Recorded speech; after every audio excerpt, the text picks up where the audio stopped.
जी, नमस्ते सभी को। सभी का मध्यस्थ दर्शन अध्ययन अभ्यास ऑनलाइन गोष्ठी में स्वागत है। तो हफ्ते भर में किन्हीं का कोई ध्यान गया हो, किसी बात का लेकर कोई शेयरिंग करनी हो तो आप हैंड रेज कर सकते हैं। आपका कोई क्वेश्चन बना है जिसको आप रखना चाहते हैं, जिस पर चर्चा करना चाहते हैं, तो भी आप हैंड रेज कर सकते हैं। आप हैंड रेज करेंगे तो हम आपको यहाँ से माइक प्रोवाइड करेंगे, फिर आप अपनी बात रख पाएंगे।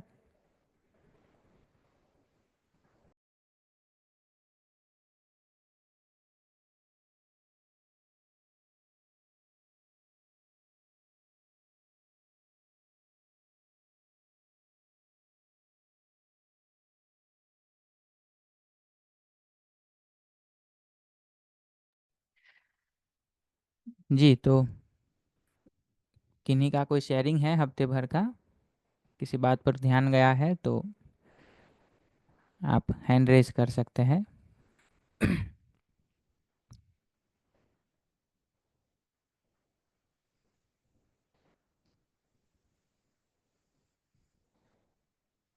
जी बाबू सिंह जी, आप कुछ कहना चाहते हैं? आपका रिएक्शन था एक।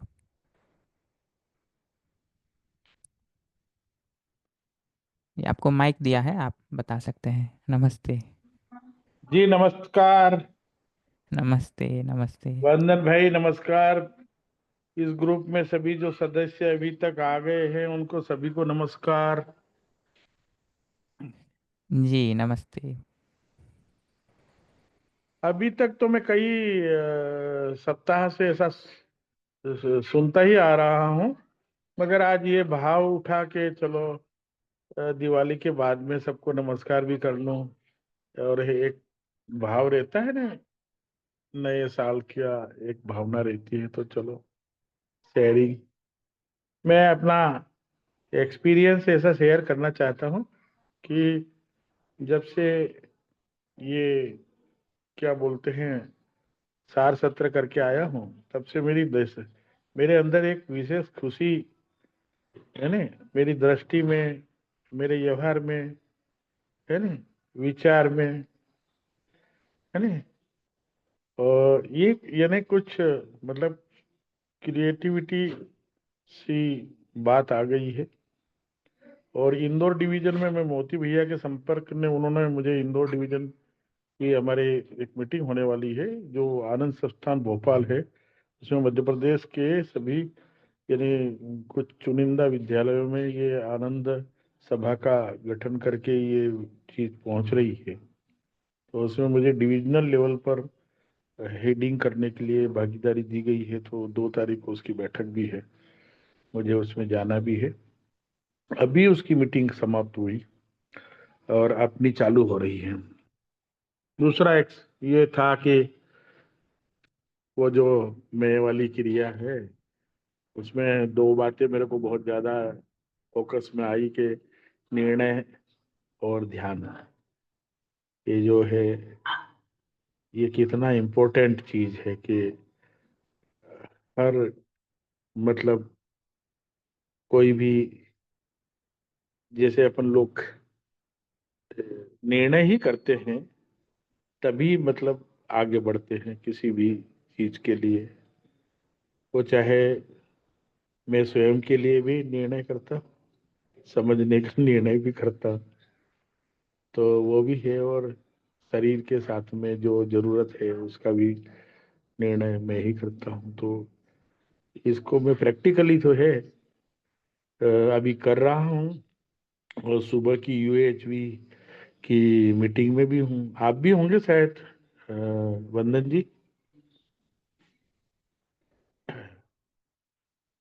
हेलो। जी जी, आप बता सकते हैं। आवाज़ आ रही है आपकी। हाँ हाँ हाँ। जी। तो अभी भैया जुड़े कि नहीं जुड़े, श्याम भैया?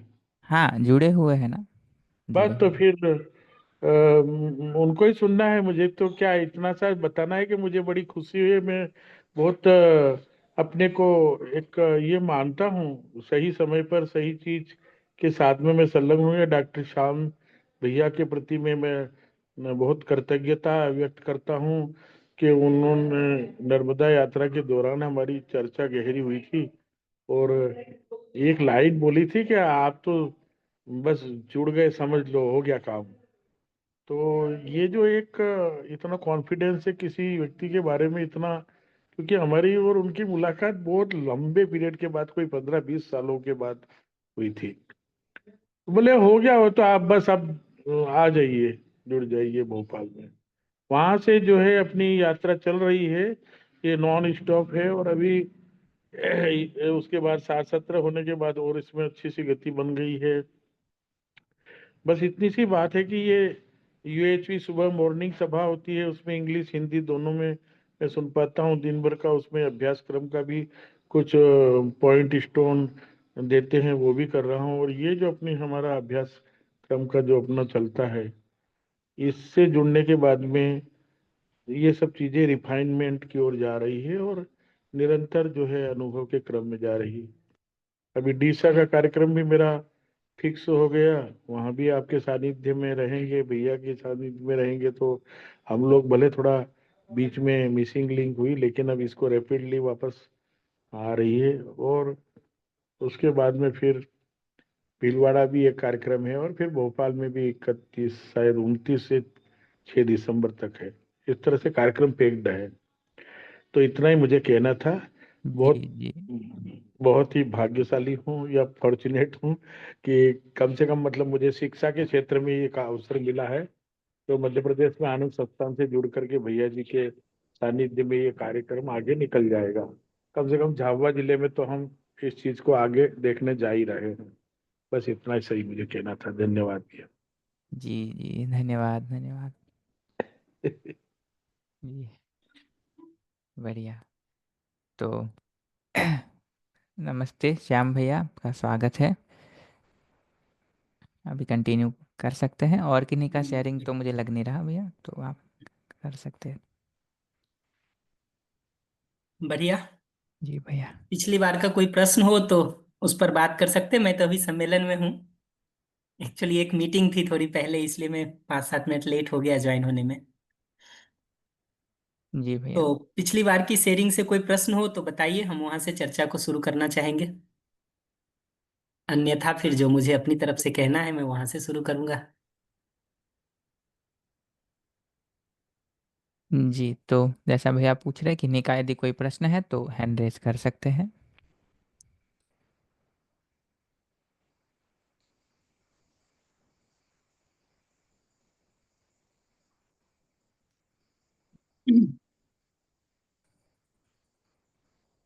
जी, कोई प्रश्न हो तो आप हैंड रेज कर सकते हैं, तो आपको माइक देंगे। जी, कृष्णा गोपाल भैया जी का हैंड रेज है। जी नमस्ते।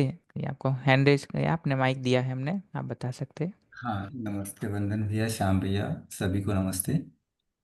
हाँ, भैया मुझे डायरेक्ट जो अभी श्याम भैया ले रहे सेशन उससे रिलेटेड तो नहीं था, बट ओवरऑल जो मैं अपने अंदर देख रहा हूँ इस कंटेंट के साथ एक्सप्लोरेशन करते हुए, तो काफ़ी इस सब एक्सप्लोरेशन के बाद और अध्ययन के बाद बहुत सारी चीज़ें स्पष्ट हो रही हैं और समझ में आ रही है, ऐसा लग रहा है। लेकिन जीने में भी उसमें से काफ़ी चीज़ें इम्प्लीमेंट हो रही है, लेकिन कुछ चीज़ें जो या तो पुराना मोमेंटम कहें या अभी जहाँ रह रहे हैं जिस तरह का वातावरण है, परिवार, समाज या मित्र या संस्था में जो भी मेरे साथी हैं, उन सब के साथ जो एक वातावरण बन गया है, तो कई बार कुछ चीज़ें ऐसी हैं जो समझ के आधार पर तो लगता है कि उसको कंटिन्यू करना की सार्थकता नहीं दिखती है। लेकिन एक चाहे उसको प्रभाव कहें चाहे दबाव कहें, प्रभाव तो नहीं, हल्का सा दबाव कह सकते हैं, या संबंध और जो वातावरण में जो अभी व्यवस्था है उसको निर्वाह ठीक से कर पाएं, तो बहुत सारी चीज़ें ऐसी हैं जो सार्थकता के अर्थ में नहीं है लेकिन फिर भी वो चल रही हैं। तो उसमें उसको कैसे और व्यवस्थित किया जा सके बिना आसपास को बहुत प्रभावित किए, मतलब दूसरे लोग इससे दुखी नहीं हो, इफेक्टेड नहीं हो, परेशान नहीं हो, उसको कैसे कर सकते हैं थोड़ा सा, अगर ये भैया इस पर कुछ और स्पष्टता करेंगे तो मुझे लगता है कि मुझे थोड़ा आगे बढ़ने में और मदद मिलेगी। मेरा नमस्ते। पहुंचा श्याम भैया, मेरा क्वेश्चन पहुंच पाया ठीक से? जी, मेरी आवाज आ रही है? जी स्पष्ट आ रही भैया। बढ़िया। तो आपके सीधा प्रश्नों पर नहीं बात कर रहा हूं अभी मैं भैया। मैं कुछ और मुद्दों पर बात कर दे रहा हूं, उसके संदर्भ में प्रश्न के बहुत सारे मुद्दे आ ही जाएंगे। जी भैया। और जरूरत पड़ेगी तो लास्ट में थोड़ा और रिस्पॉन्ड कर देंगे। जी भैया। आज मैं कम्युनिकेशन के उस हिस्से पर सोचता हूँ थोड़ा बात कर दूं कि एक बार हमारी नीड आइडेंटिफाई हो जाए कि क्या है, अगले की नीड आइडेंटिफाई हो जाए कि क्या है, उसमें परस्पर सहमति बन जाए, तो उसको पूरा करने के उपाय को हम कैसे मिल करके निकाल सकते हैं, जिसको स्ट्रेटजी सोचना कहते हैं या उपाय निकालना कहते हैं। और वस्तुतः यही विचार का प्रयोग है। विचार का प्रयोग जीते समय, विचार का दो जगह पे प्रयोग है, एक समझते समय, एक जीते समय। समझते समय जो विचार का प्रयोग है वो मनन पार्ट 1 है, और जीते समय जो विचार का प्रयोग है वो मनन पार्ट 2 है। तो मैं अभी मनन पार्ट 2 के उस हिस्से पर बात करना चाह रहा हूं कि हमारी जरूरत हमको पता चल गई, अगले की जरूरत अगले की पता चल गई। अब ये दोनों जरूरतें साथ साथ कैसे पूरी हो सकती हैं, उन उपायों को सोचने पर काम करना। तो इसका प्री रिक्विजिट क्या हुआ? इसका प्री रिक्विजिट ये हुआ कि हमको नीड पता चल गया है अपना भी, जरूरतें क्या है हमारी। और जब हम जरूरतें कहते हैं तो जेन्युइन जरूरतों को ही हम जरूरतें कहते हैं, क्योंकि हर इनजेन्युइन भी जो अभी हमको जरूरतें दिखाई देती हैं उसके पीछे कोई ना कोई जेन्युइन नीड होता है। तो उस जेन्युइन नीड को हम अपना भी पहचान पाए, अगले का भी पहचान पाए, और वो दोनों को पूरा करने के उपायों पर सोचने के पहले प्री रिक्विजिट ये है कि अगले की नीड हमको पता चल गई, हमारी नीड भी हमको पता चल गई, और ये दोनों हमने अगले से वेरीफाई भी कर लिया, उस पर हमारी सहमति बन गई है कि हमारी नीड उसको दिख रही है और उसको स्वीकार है कि ठीक है इसको पूरा किया जाए। उसकी नीड हमको दिख रही है और हमको स्वीकार है कि ठीक है इसको पूरा किया जाए। अब उपाय ढूंढने की बात है। इस प्री रिक्विजिट के साथ हम उपाय ढूंढ रहे हैं, ये प्री रिक्विजिट नहीं है तो क्या करें, लौट के उस पर हम आगे अभी आएंगे तो फिर से एक बार बात कर देंगे। लेकिन अभी हम शुरू कर रहे हैं यहां से। निश्चित रूप से कोई भी नया तरीका जब ढूंढने जा रहे हैं ना, तो पहला सवाल अपने से पूछने की जरूरत है कि जो हमारा वर्तमान तरीका है वो हमारी जरूरतों को पूरा कर रहा है या बाधा उत्पन्न कर रहा है या और समस्या बढ़ा रहा है। तो अभी हमारा जो दूसरों से बात करने का तरीका है, दूसरों को ध्यान दिलाने का तरीका है, दूसरों को कहने का तरीका है, वो तरीका अगले को आहत करता है या अगले को मोटिवेट करता है ठीक जीने के लिए, वो पहचानने की जरूरत है। अगर उसको आहत कर रहा है, और आहत करने की पहचान क्या है, अगर वो डिफेंसिव आर्गुमेंट में शुरू कर दे तो समझिए आहत हो गया है। अगर वो ऑफेंसिव आर्गुमेंट शुरू कर दे तब तो पक्का ही आहत हो गया है, बल्कि इतना आहत हो गया है कि अब संभल भी नहीं रहा उससे। अगर बाहर डिफेंसिव ऑफेंसिव आर्गुमेंट नहीं भी शुरू करे, लेकिन उसके आचरण में ये दिखाई देने लगता है कि अंदर कहीं ना कहीं उसके ये रिएक्शन शुरू हो गया है, तो भी समझिए कि प्रॉब्लम शुरू हो गई है।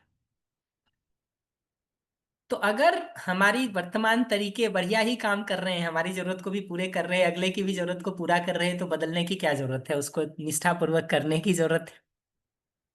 अगर दिख रहा है कि हमारी जरूरत पूरी नहीं हो रही है या अगले की जरूरत पूरी नहीं हो रही है, तभी बदलने की जरूरत है। इस बदलने के लिए जो एक सिंपल काम करने की जरूरत पड़ती है वो है स्टिमुलस और रिस्पॉन्स के बीच थोड़ा गैप लेना। इसका मतलब है कि बाहर कोई घटना घटती है उसको हम स्टिमुलस कह रहे हैं। उद्दीपक, हिंदी शब्द है उद्दीपक, जो हमारे अंदर उत्तेजना पैदा करता है, उद्दीपन पैदा करता है। तो बाहर की जो क्रिया है उसको स्टिमुलस कह रहे हैं यहाँ, उस पर जो हम प्रतिक्रिया देते हैं उसको यहाँ रिस्पॉन्स कह रहे हैं। तो क्रिया और प्रतिक्रिया के बीच में जितना गैप होगा ना, उतना हम अपनी कल्पनाशीलता और कर्म स्वतंत्रता का प्रयोग कर सकते हैं नए नए उपायों को लगाने में, ढूंढने में और लगाने में। अगर वो दोनों के बीच गैप कम है तो जो ढूंढे ढूंढाए उपाय हैं जिस पर हम पहले से अभ्यस्त हैं वही बाहर निकलेगा। तो पहली जरूरत होती है अपने रिस्पॉन्स को ठीक करने के लिए ये स्टिमुलस और रिस्पॉन्स के बीच थोड़ा गैप देना, और उस गैप में सजगता के साथ नए उपायों को ढूंढने का, या जो नया उपाय अभी ढूंढे हैं लेकिन वो अभी बच्चा है, कमजोर है, अभ्यस्त नहीं है हम, उसको प्रयास पूर्वक संभाल के यूज करने का, यूटिलाइज करने का, एक्सरसाइज करने का। ऑफ कोर्स सजगता और अवेयरनेस के साथ ही हम नए तरीके को जीने में ला सकते हैं। और ये सजगता कहाँ चाहिए देखिएगा, स्टिमुलस और रिस्पॉन्स के बीच में सजगता चाहिए। मतलब स्टिमुलस के टाइम पे आप सजग रहे हैं और भी अच्छी बात है, बट रिस्पॉन्स के ठीक पहले सजग होने की जरूरत है। अगर रिस्पॉन्स के ठीक पहले भी सजगता हमारी नहीं आई है तो बैकफायर होने ही वाला है। अगर स्टिमुलस के टाइम पे ही हम सजग हैं, दूसरे को सुनते या देखते समय ही सजग हैं और फिल्टर लगाए हुए हैं, तो हमारे रिएक्टिव होने के चांस ही कम है। अगर रिएक्टिव हो भी गए हैं हम और पॉज लेकर के हम अवेयरनेस में आ जाते हैं, तो हमारा रिस्पॉन्स ठीक हो सकता है उस रिएक्शन को कूल करने के लिए भी, या उस रिएक्शन को सार्थक ढंग से बोलने के लिए भी। दोनों तरह से हम उस गैप को यूज कर सकते हैं। क्या तरीके और चाहिए होते हैं इस समाधान को ढूंढने के लिए, उस पर मैं थोड़ी और बात कर देता हूं। एक होता है आवश्यकता की प्राथमिकता पहचान पाना।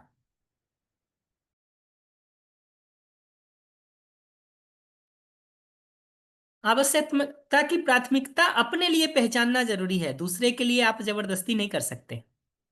अपने लिए पहचानने का मतलब हमको 3 जरूरतें दिखाई देती हैं और वो तीनों लगता है कि आज नहीं पूरी हो सकती हैं, तो उसमें से किसको हम सबसे ज्यादा जरूरी मानते हैं, जिसको हम पूरा करना ही चाहेंगे, बाकी को हम थोड़ी देर के लिए डिले कर सकते हैं।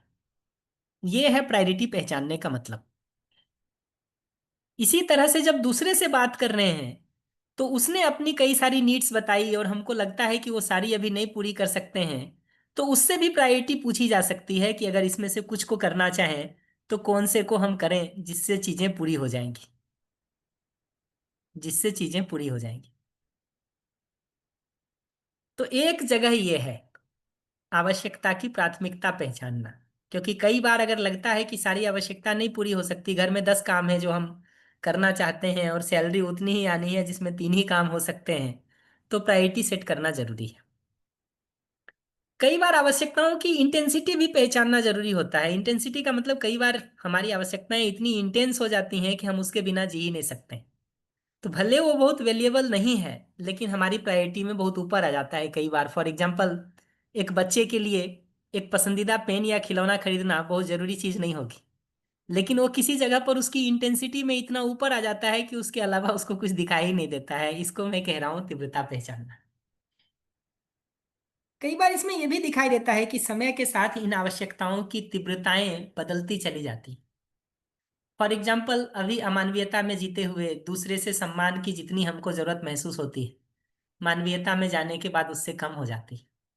अति मानवीयता में जाने के बाद वो नगण्य की जगह पर पहुंच जाती है, जहां अगर दूसरा सम्मान नहीं भी करता है तो हमारी स्थिति में कोई बदलाव नहीं होता, बल्कि हम उसको ठीक करने के संदर्भ में सटीकता से ध्यान दिलाने का काम कर पाते हैं।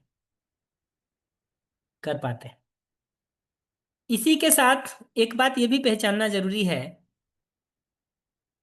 कि आवश्यकताएं पूरा होना महत्वपूर्ण है, न कि तरीका महत्वपूर्ण है। अभी बहुत बार हम तरीकों में उलझ जाते हैं तो चीजें कॉम्प्लिकेट हो जाती हैं। उदाहरण के लिए अगर आवश्यकता को पहचानेंगे ना, तो स्वास्थ्य हमारी आवश्यकता हो सकती है। स्वास्थ्य के लिए हम रोटी ही खाएंगे या चावल ही खाएंगे, ये जो जिद है ये तरीका है। इस तरीके पर अटकने की जरूरत नहीं है, हमको अपनी आवश्यकता पर ध्यान को बनाए रखने की जरूरत है। और अगर आवश्यकता पूरा हो रहा है तो तरीकों पर खुलापन रहने की जरूरत है, क्योंकि तरीका विचार में समाधान की जगह पर है और वो अनेक हो ही सकते हैं। इनफैक्ट धीरे धीरे आप देखेंगे कि अभी हमको लगता है कि स्ट्रेटजी ढूंढना महत्वपूर्ण काम है, जबकि इस पर अगर काम करेंगे तो ये बात दिखाई देगी कि आवश्यकताओं की परस्पर सहमति हमारी बन जाए ना, उसी से 90% समस्याएं हल हो जाती हैं। मार्शल रोजेनबर्ग जो नॉन वायलेंट कम्युनिकेशन के जनक हैं, उनका कहना है कि अगर ये आवश्यकताओं की परस्पर सहमति बन जाए ना, तो मैं 20 मिनट में प्रॉब्लम को सॉल्व करके दे सकता हूँ, चाहे वो 20 साल से हो चाहे 40 साल से।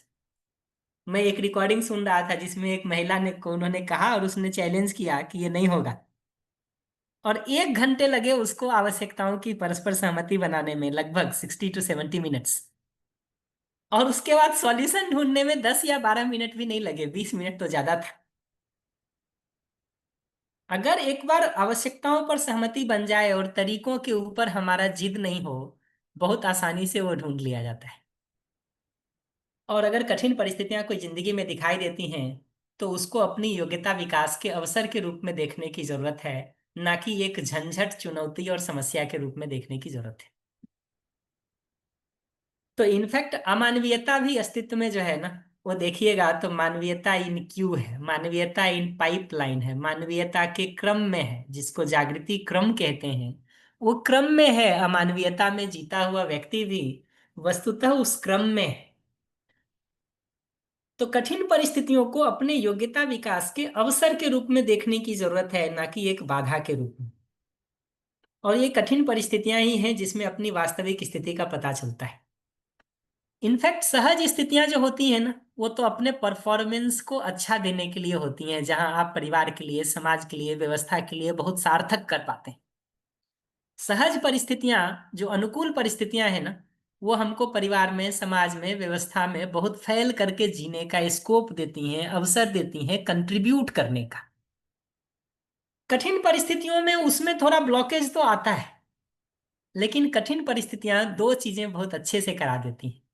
एक, आपकी अपनी वास्तविक स्थिति क्या है उससे आपका परिचय करा देती हैं। दूसरा, अगर आप उसको योग्यता विकास के अवसर के रूप में ले पाए ना, तो 10 साल में भी जितना योग्यता विकास नहीं हुआ होगा, उतना 6 महीने, साल भर में भी हो सकता है।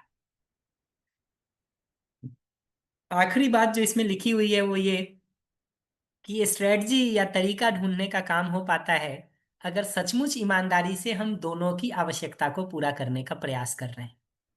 और स्नेह के भाव की पहचान यही है कि हम अपने साथ साथ दूसरे की आवश्यकता को भी पूरा करने के संदर्भ में सोचते हैं, तभी तो स्नेह है। अपनी आवश्यकता देखें और आपकी आवश्यकता नहीं देखें तो कौन सा स्नेह है। मैं एक बार के लिए यहाँ पे रुक जाता हूँ। कोई प्रश्न हो इस पर तो हम उस पर बात कर देना चाहेंगे, फिर हम अगली स्लाइड पर मूव करेंगे। और जो सुनील भैया ने कहा कि स्टिमुलस का मतलब है ये जो बाहर जो घटना घटती है, बाहर जो परिस्थिति बनती है, जो हमारी क्रिया या प्रतिक्रिया का कारण बनती है, उस बाहर की घटना को स्टिमुलस कह रहे हैं। हिंदी शब्द है उसका उद्दीपक या उत्तेजक। बहुत अच्छा शब्द नहीं है और बहुत सारे लोगों के लिए कठिन शब्द ही होगा वो, इसलिए मैं उसको स्टिमुलस कह रहा हूँ, जिसका मतलब है बाहर की वो घटना जो हमारे अंदर प्रतिक्रिया पैदा करती है, उसको कह रहे हैं। बढ़िया। तो मैं एक बार रुक जाता हूँ, इस पर जो बात हो उसको करके फिर आगे बढ़ता हूँ। वंदन दीदी को माइक दे सकते हैं। जी दीदी। नमस्ते भैया।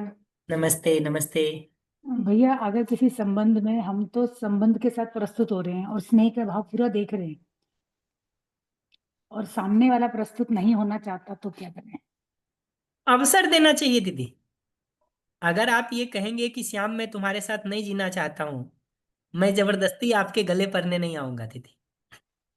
मैं दो ही काम करूंगा। एक, उसके कारण को बहुत ईमानदारी से सुनूंगा आपसे, वो भी अगर आप सुनाने के मूड में होंगे तो। हम्म। और सुन करके अगर वो उचित है तो मैं ठीक करने पर काम करूंगा। हमको लगता है कि उचित नहीं है, तो मेरा निर्णय तो होगा आपसे संवाद का। आप कहेंगे संवाद नहीं करना चाहते हम, तो मेरे हम्म। हिसाब से फिर तो ब्रेक ही सबसे अच्छा सॉल्यूशन है, कि वेट करेंगे हम, वेट करेंगे। ठीक है। जबरदस्ती तो संबंध निर्वाह नहीं किया जा सकता ना किसी के साथ। हम्म। नहीं तो भैया, मैं यहाँ पे जाना चाहती हूँ, जैसे एनवीसी में भी है, हम पूरे एनवीसी के पूरे जैसे पांचों है, ऑब्जर्वेशन है, फीलिंग है, नीड है, रिक्वेस्ट है, सब हम पूरे सारे उसके साथ पेश आते हैं, प्रस्तुत होते हैं, लेकिन फिर भी अगर संबंध नहीं ठीक हो रहे तो फिर एनवीसी से हमें क्या बेनिफिट हो रहा है? ये मेरा प्रश्न है। ये हम अच्छी पहले बात है दीदी। दो बेनिफिट होता है। हम्म एक तो ये कि जो परिस्थितियां आप कह रही हैं वो 100 में 1 होता है। हम्म 99 केस तो सीधा सीधा सॉल्व हो जाता है। एनवीसी का पहला बेनिफिट तो यही है। 100 में 1 केस में वो हो सकता है, 99 केस में वो सॉल्व हो जाता है। दूसरा, समाज में काम करने के लिए 800 करोड़ लोग हैं दीदी। हम एक ही व्यक्ति के साथ अगर उलझने का मूड बना रहे हैं तो हमको लगता है हम भी कहीं उसका अधिमूल्यन और दूसरों का अवमूल्यन कर रहे हैं। फॉर एग्जाम्पल, हमसे अगर 2 लोग संतुष्ट नहीं हो और मैं बाकी सब काम को छोड़ करके उन्हीं 2 के साथ लगा रहूं और वो 2 बात करने की स्थिति में भी नहीं हो, तो मुझे ये तो सोचना पड़ेगा कि मैं 2 साल उनके साथ समय लगाऊं, या जो लोग सुनना चाह रहे हैं और जिनके लिए मैं सहयोगी हो सकता हूं वहां पर समय लगाऊं। तो ये दूसरी बात मैं कहूंगा दीदी, कि हमारे लिए भी ये पहचानना जरूरी है कि संबंध का मतलब ये नहीं है कि आप हमारे साथ नहीं जीना चाहते हैं तब भी हम आपके गले पड़ेंगे। एनवीसी ये काम करता है कि आप जीना चाहते हैं तो उसका ठीक उपाय बता सकता है। आप बात करना चाहते हैं तो बात करने का तरीका ठीक बता सकता है। नहीं करना चाहते हैं तो एनवीसी न्यूनतम ये कर देगा कि आपको कोई मसाला और मटेरियल नहीं देगा हमारे ऊपर झगड़ा करने का, गुस्सा करने का। ये कर देगा दीदी। पर अगर ये सब के साथ भी किसी के पास फुर्सत ही है और चाहता ही है कि उसमें जाके और एफर्ट करे, तो एनवीसी में फर्दर बात हो सकती है कि कैसे उसमें बात की जाए। लेकिन ये समझना जरूरी है कि अगले का मानस अगर नहीं बन रहा है अभी किसी कारण से, और बात करने का भी नहीं है, तो स्पेस और गैप देना ही सॉल्यूशन है, ना कि जबरदस्ती गले पड़ना सॉल्यूशन है। और हम क्यों सोचते हैं कि एनवीसी कोई जादू नहीं है कि एक दिन में सारी समस्याओं को हल कर देगा। अगर कोई 10 साल से आहत है, 20 साल से आहत है, चाहे गलतफहमी से आहत है, चाहे हमारे किसी करने से आहत है, समय लेगा अगला अपने वेरिफिकेशन का। हम चाहेंगे कि वो एक दिन में ठीक हो जाए। कैसे ठीक हो सकता है? संभव नहीं है दीदी। वो नेचुरल तरीका नहीं है। और कुछ कहूँ दीदी या पर्याप्त है?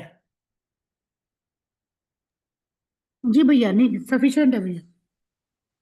अच्छा है, मुझे बढ़िया। मेरे क्वेश्चन का जवाब मिल गया। बढ़िया दी। जी भैया, जी शीतल भैया। थैंक यू भैया, थैंक यू। नमस्ते। नमस्ते नमस्ते। तो एक तो आवश्यकता डिफाइन कर लेते हैं दोनों साइड से, और डिफाइन कर लेने के बाद भी एक व्यक्ति ऐसा बताता है कि नहीं, मेरी ओर से या तो मैं जो कहूँ वैसे ही होना चाहिए, तो उस केस में फिर कैसे आ, उससे काम किया जाए? देखिए, उसमें तो एकदम सिंपल तरीका है कि हमको अपना नीड बताना होता है कि मेरी ये नीड बाधित हो रही है और मैं इसको, मतलब इस नीड को इम्पोर्टेंस देता हूँ, वो पहले तय करने की जरूरत है। और नीड में अगर आपने हाँ कह दिया है तो हमारा सिंपल कहना होगा कि उस नीड का हम क्या करें। अब आप बताइए, आप कौन से सिचुएशन पर बात कर रहे हैं? नीड पे ही तय नहीं है या नीड तय हो गया है? नीड तो तय हो गई है। नीड तय हो गया है तो हमारा बहुत सिंपल प्रश्न होगा कि हमारा ये नीड कैसे पूरा होगा फिर। अगर आप अपने तरीके कुछ बता रहे हैं जिससे मेरे नीड को समस्या हो रही है, तो हमारा एकदम सिंपल, जैसे आप कहोगे कि तुम सुबह शाम हमारे हिसाब से उठो, दोपहर में हमारे हिसाब से खाना खाओ, रात में हमारे हिसाब से सो। हमारा एकदम सिंपल कहना है कि ये तो स्ट्रेटजी है आपका, इसके पीछे आपका नीड क्या है। मेरी कौन सी नीड पूरी नहीं हो रही है वो मैं बता सकता हूँ कि मेरी स्वतंत्रता की नीड पूरी नहीं हो रही। इस विधि से चलने पे मेरी स्वतंत्रता की नीड पूरी नहीं हो रही। आप बताइए आपकी कौन सी नीड है जिसके कारण आप ऐसा चलाना चाह रहे हैं हमको। जी, फिर उसमें तो ऐसा भी है कि भाई वो आप देखो, आपकी नीड कैसे पूरी करनी वो मैं नहीं जानूं। देखिए, इसमें अगर ये लाइन आप हमको कहेंगे कि मेरी नीड कैसे पूरी करें मैं नहीं, आप जानो, मेरा 2 सिंपल सवाल होगा पलट के पूछने के लिए। एक तो ये कि इस भाषा को सुन करके मुझे तुम्हारे, मतलब तुम्हारी तरफ से मुझे संबंध दिखाई देगा या गैर जिम्मेदारी दिखाई देगी।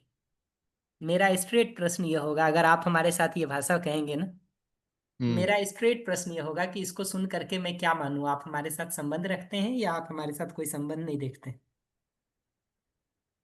दूसरा प्रश्न एकदम सिंपल होगा कि अगर मेरी नीड पूरी नहीं हो रही है तो मैं दुखी होकर के किसी काम को करूंगा तो कितनी देर कर पाऊंगा, और दुखी होकर के करूंगा तो उसका साइड रिएक्शन तुम्हारे ऊपर निकलेगा कि नहीं निकलेगा। ये वो तो दो है। सिंपल प्रश्न होगा भैया मेरा। हम्म। जी धन्यवाद। जी भैया।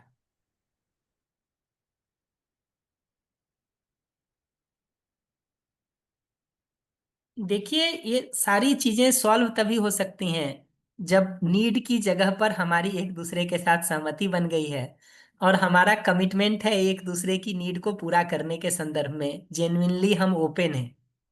अगर वो नहीं हुआ है तब तक वही डायलॉग की जरूरत है। हम आगे नहीं बढ़ सकते हैं स्ट्रेटजी की जगह पर। अगर आप कहोगे कि आपकी नीड तो आप देखो, हमको कोई मतलब नहीं है, या तुम जानो तुम कैसे करोगे, आप जानो कि आप कैसे करोगे, तब तो कहीं ना कहीं फिर नीड के पहले ही बात होने की जरूरत है, स्ट्रेटजी पर नहीं आ सकते। सही जी सुनील बात है। भैया। और वहां पे जो एक नीड पे एक प्लेटफॉर्म पे आना ना, वो वहीं पे पूरा जो काम करना है, मुझे ऐसा लगता है कि उसी जगह पे करना है। जी जी। क्योंकि और नीड उसमें एक बार अपनी तरफ से आइडेंटिफाई सटीक। हाँ, सॉरी सॉरी। नीड एक बार आइडेंटिफाई हो जाती है और दोनों को वो एग्रीड है ना, तो फिर क्या होता है कि ये स्ट्रेटेजी नहीं तो ये स्ट्रेटेजी, अल्टीमेटली तो नीड ही तो अपने को फुलफिल करना है ना, चाहे स्ट्रेटेजी तो कोई भी हो सकती है। एग्जैक्टली। तो मैं तो मार्शल रोजनबर्ग की इस बात से सहमत हूँ कि 20 मिनट बहुत है स्ट्रेटजी ढूंढने के लिए। और लेकिन अगर अभी नीड पे सहमति नहीं बन रही है तो फिर कुछ सटीक सवाल पूछने की जरूरत है। हाँ, ये यहाँ पे मैं कम पड़ रहा हूँ। और एक दिन, 2 दिन, 4 दिन उसको करने की जरूरत है, तो धीरे धीरे वो सॉर्ट आउट होने की जगह पर आने लगता है, आने लगता है। जी।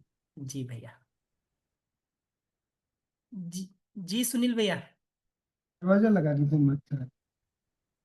हाँ, मैं कह रहा था कि इसमें जो श्याम भैया तीसरा पॉइंट जो समझ के साथ आवश्यकता की तीव्रता तथा उसे पूरा करने के तरीके में बदलाव को पहचानना, तो जी भैया। प्राथमिकता पहचान ली, तीव्रता पहचान ली, पूरा करने के तरीके में बदलाव, इसका मतलब क्या है? पूरा करने के तरीके में बदलाव का मतलब अभी जो हमारा पुराना तरीका है वो तो तरीका ऐसा है जो हमको घायल करता है और अगले को घायल करता है।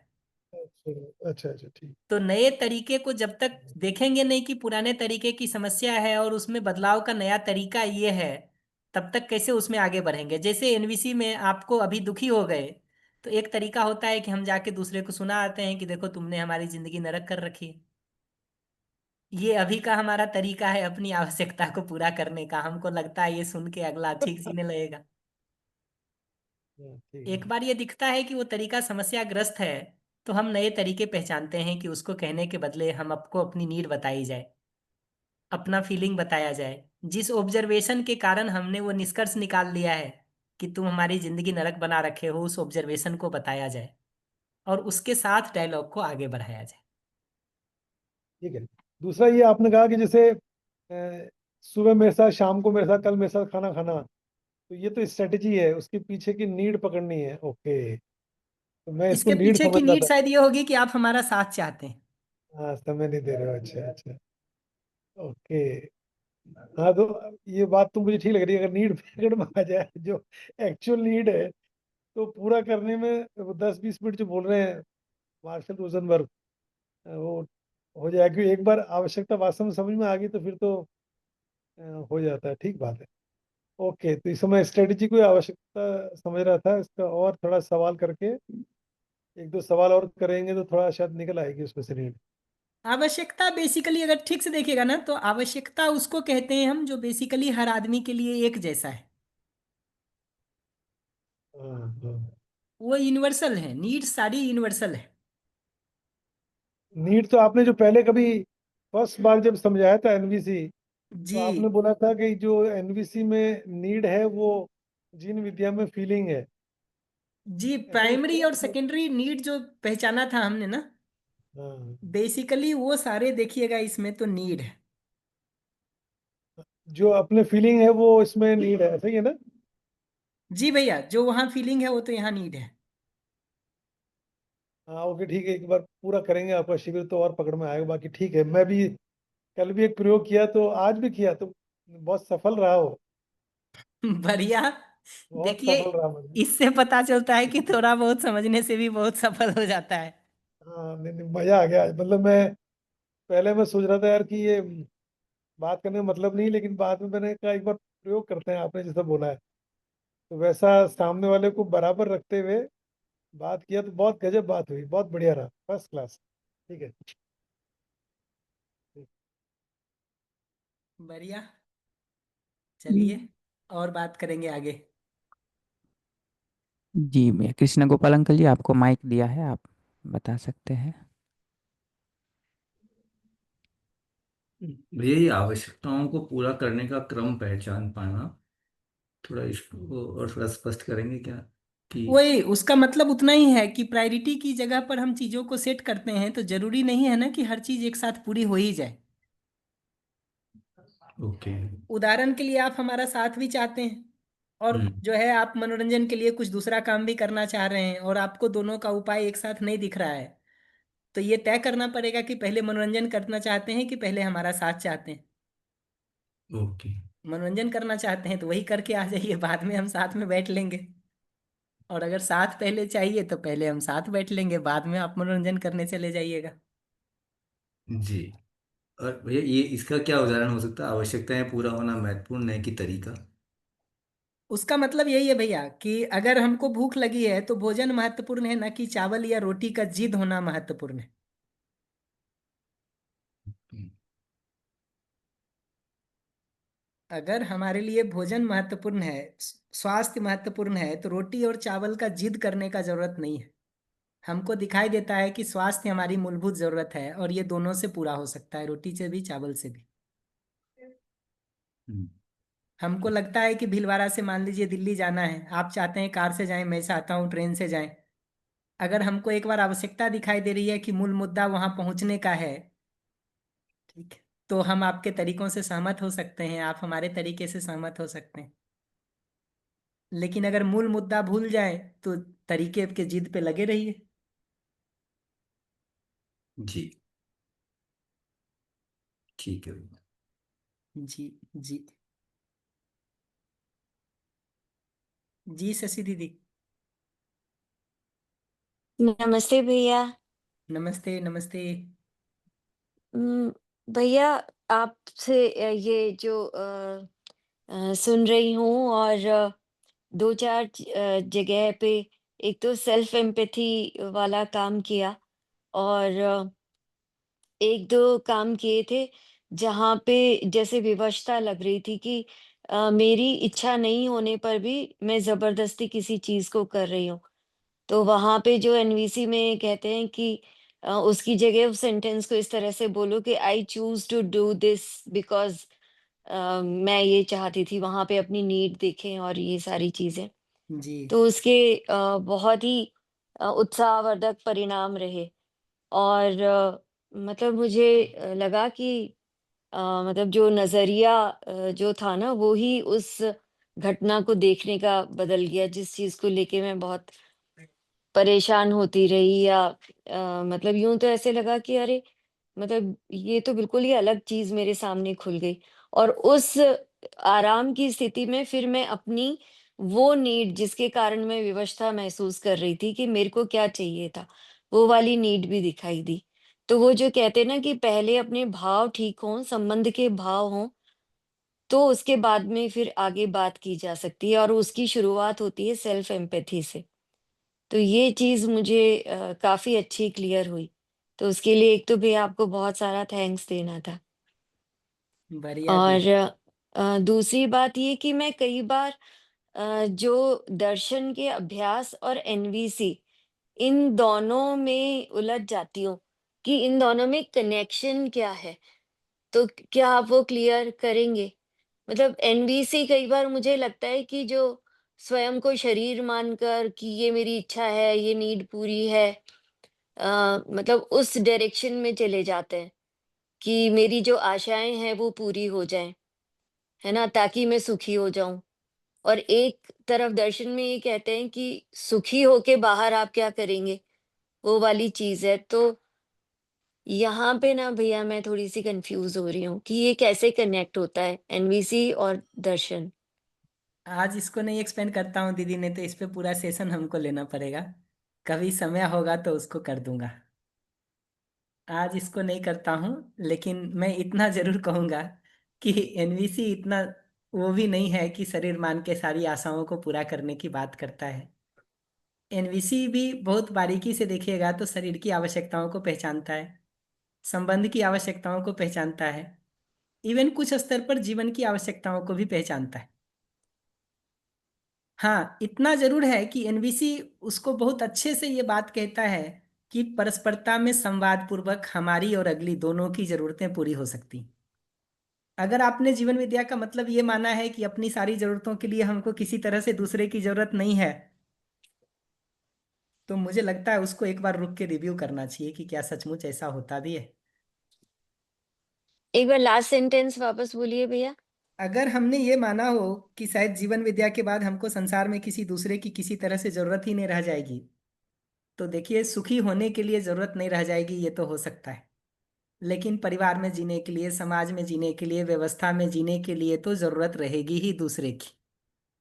हमारा सुख आप पर निर्भर नहीं करेगा, ये बात तो ठीक है, लेकिन व्यवस्था में जीने के संदर्भ में तो आपकी जरूरत पड़ेगी ही। ऐसा थोड़ी होगा कि घर का सब काम फिर हम ही करेंगे, आप कुछ नहीं करेंगे, या गांव का व्यवस्था का सब काम हम ही करेंगे, आप छुट्टी होके घूमेंगे। हम्म। ये तो नहीं कहती होगी ना मध्यस्थ दर्शन या जीवन विद्या भी। जी भैया। तो मतलब जहाँ भी अगर मैं उलझ रही हूँ, तो मुझे लगता है कि वो कहीं न कहीं मैं जो अर्थ है किसी बात का उसको गलत ही ले रही हूँ। कभी-कभी तो मुझे वो दिख जाता है और कभी वो गायब हो जाता है, तो मैं फिर उलझ जाती हूँ। थोड़ा टाइम ही लगता है दीदी, इतना ही कह सकता हूं मैं अभी तो। बाकी ये है कि आराम आराम से करेंगे इस पर और बातें, तो जो भी आपके इस पर प्रश्न होंगे उसको नोट डाउन करके रख लीजिएगा, तो मैं उन प्रश्नों को रिस्पॉन्ड कर दूंगा कि जी उलझन के भैया। मुद्दे क्या क्या लगते हैं आपको, वो नोट डाउन करके रख लीजिएगा। जी भैया। जी जी। जी भैया, ठीक इनफैक्ट है, वो जितना थैंक यू। करेंगे ना उतना आपको मध्यस्थ दर्शन को समझने में मदद मिलेगी, कि जो कुछ कब भी अन्यथा मान रखा होगा आपने दर्शन के बारे में, उसको क्लेरिफाई करने में मदद मिल जाएगी आपको। जी भैया। जी जी। नोट करके रखिएगा, कभी रिस्पॉन्ड कर दूंगा दीदी। जी भैया, करती हूँ। जी, श्योरली। जी, थैंक यू। बढ़िया।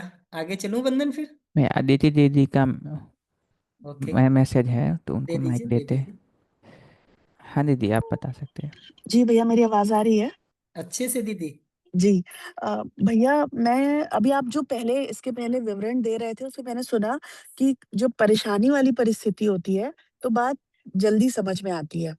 तो अभी मैंने इस चीज का 2 दिन पहले अनुभव किया कि मैं बहुत ज्यादा ऐसी उलझन में थी और उसके बाद जब वो झगड़ा खत्म हो गया 4 घंटे बाद, जब मैं शांति से बैठी तो वो अचानक से अपने आप उसका सॉल्यूशन आया और वो चीज़ें हुई और मैंने बहुत ही सुंदरता से उस परिस्थिति को निपटाया। पर मेरा प्रश्न ये है कि जिस समय मैं उस 4-5 घंटे की पीड़ा में थी, तब उस समय मुझे अपने दिमाग में ऐसा क्या थॉट लाना चाहिए था या क्या प्रोसेस है उसका कि वो तभी आ जाता है ना, वो मैं 5 घंटे की पीड़ा में क्यों थी? वो बैठने के बाद आया, तो प्रोसेस के तहत वो आ जाए उसके लिए मैं क्या करूँ? दो चीज, अगला जो स्टिमुलस के रूप में कह रहा है उसको सुनते समय सजगता, कि उसको अपने ऊपर लेके नहीं सुने। हुँ, हुँ, दूसरा, उसके बाद जो है वो रिस्पॉन्स देने के पहले थोड़ा गैप लेकर के हुँ, तटस्थ होके देखने का अभ्यास करना। अभी हम घटना में घुस करके उसका हिस्सा बन के उसमें दुखी होके फिर ढूंढने का उपाय करते हैं, हुँ, हुँ, वो नहीं हुँ, होगा। हुँ, जितना ज्यादा हम घटना से प्रभावित हो गए हैं, दुख के रूप में, पीड़ा के रूप में, परेशानी के रूप में, विरोध के रूप में, आवेश के रूप में, ये सब बेसिकली एक धुंधले पर्दे की तरह हैं जो हमारी आंखों के सामने छा जाते हैं। आंखों का मतलब जीवन की आंखों के सामने छा हुँ, जाते हैं।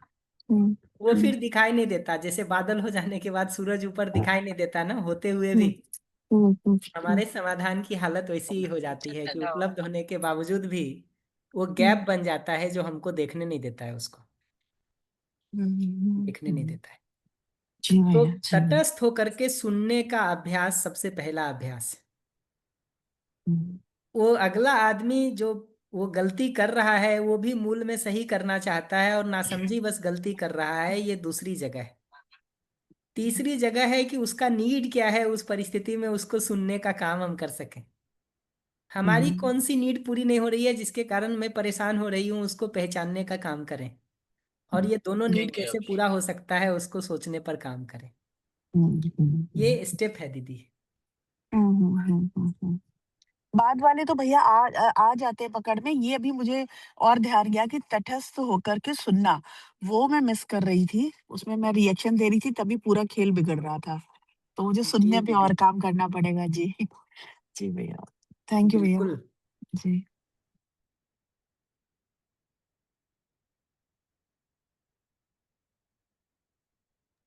आगे चले वंदन। जी भैया, चल सकते। बढ़िया।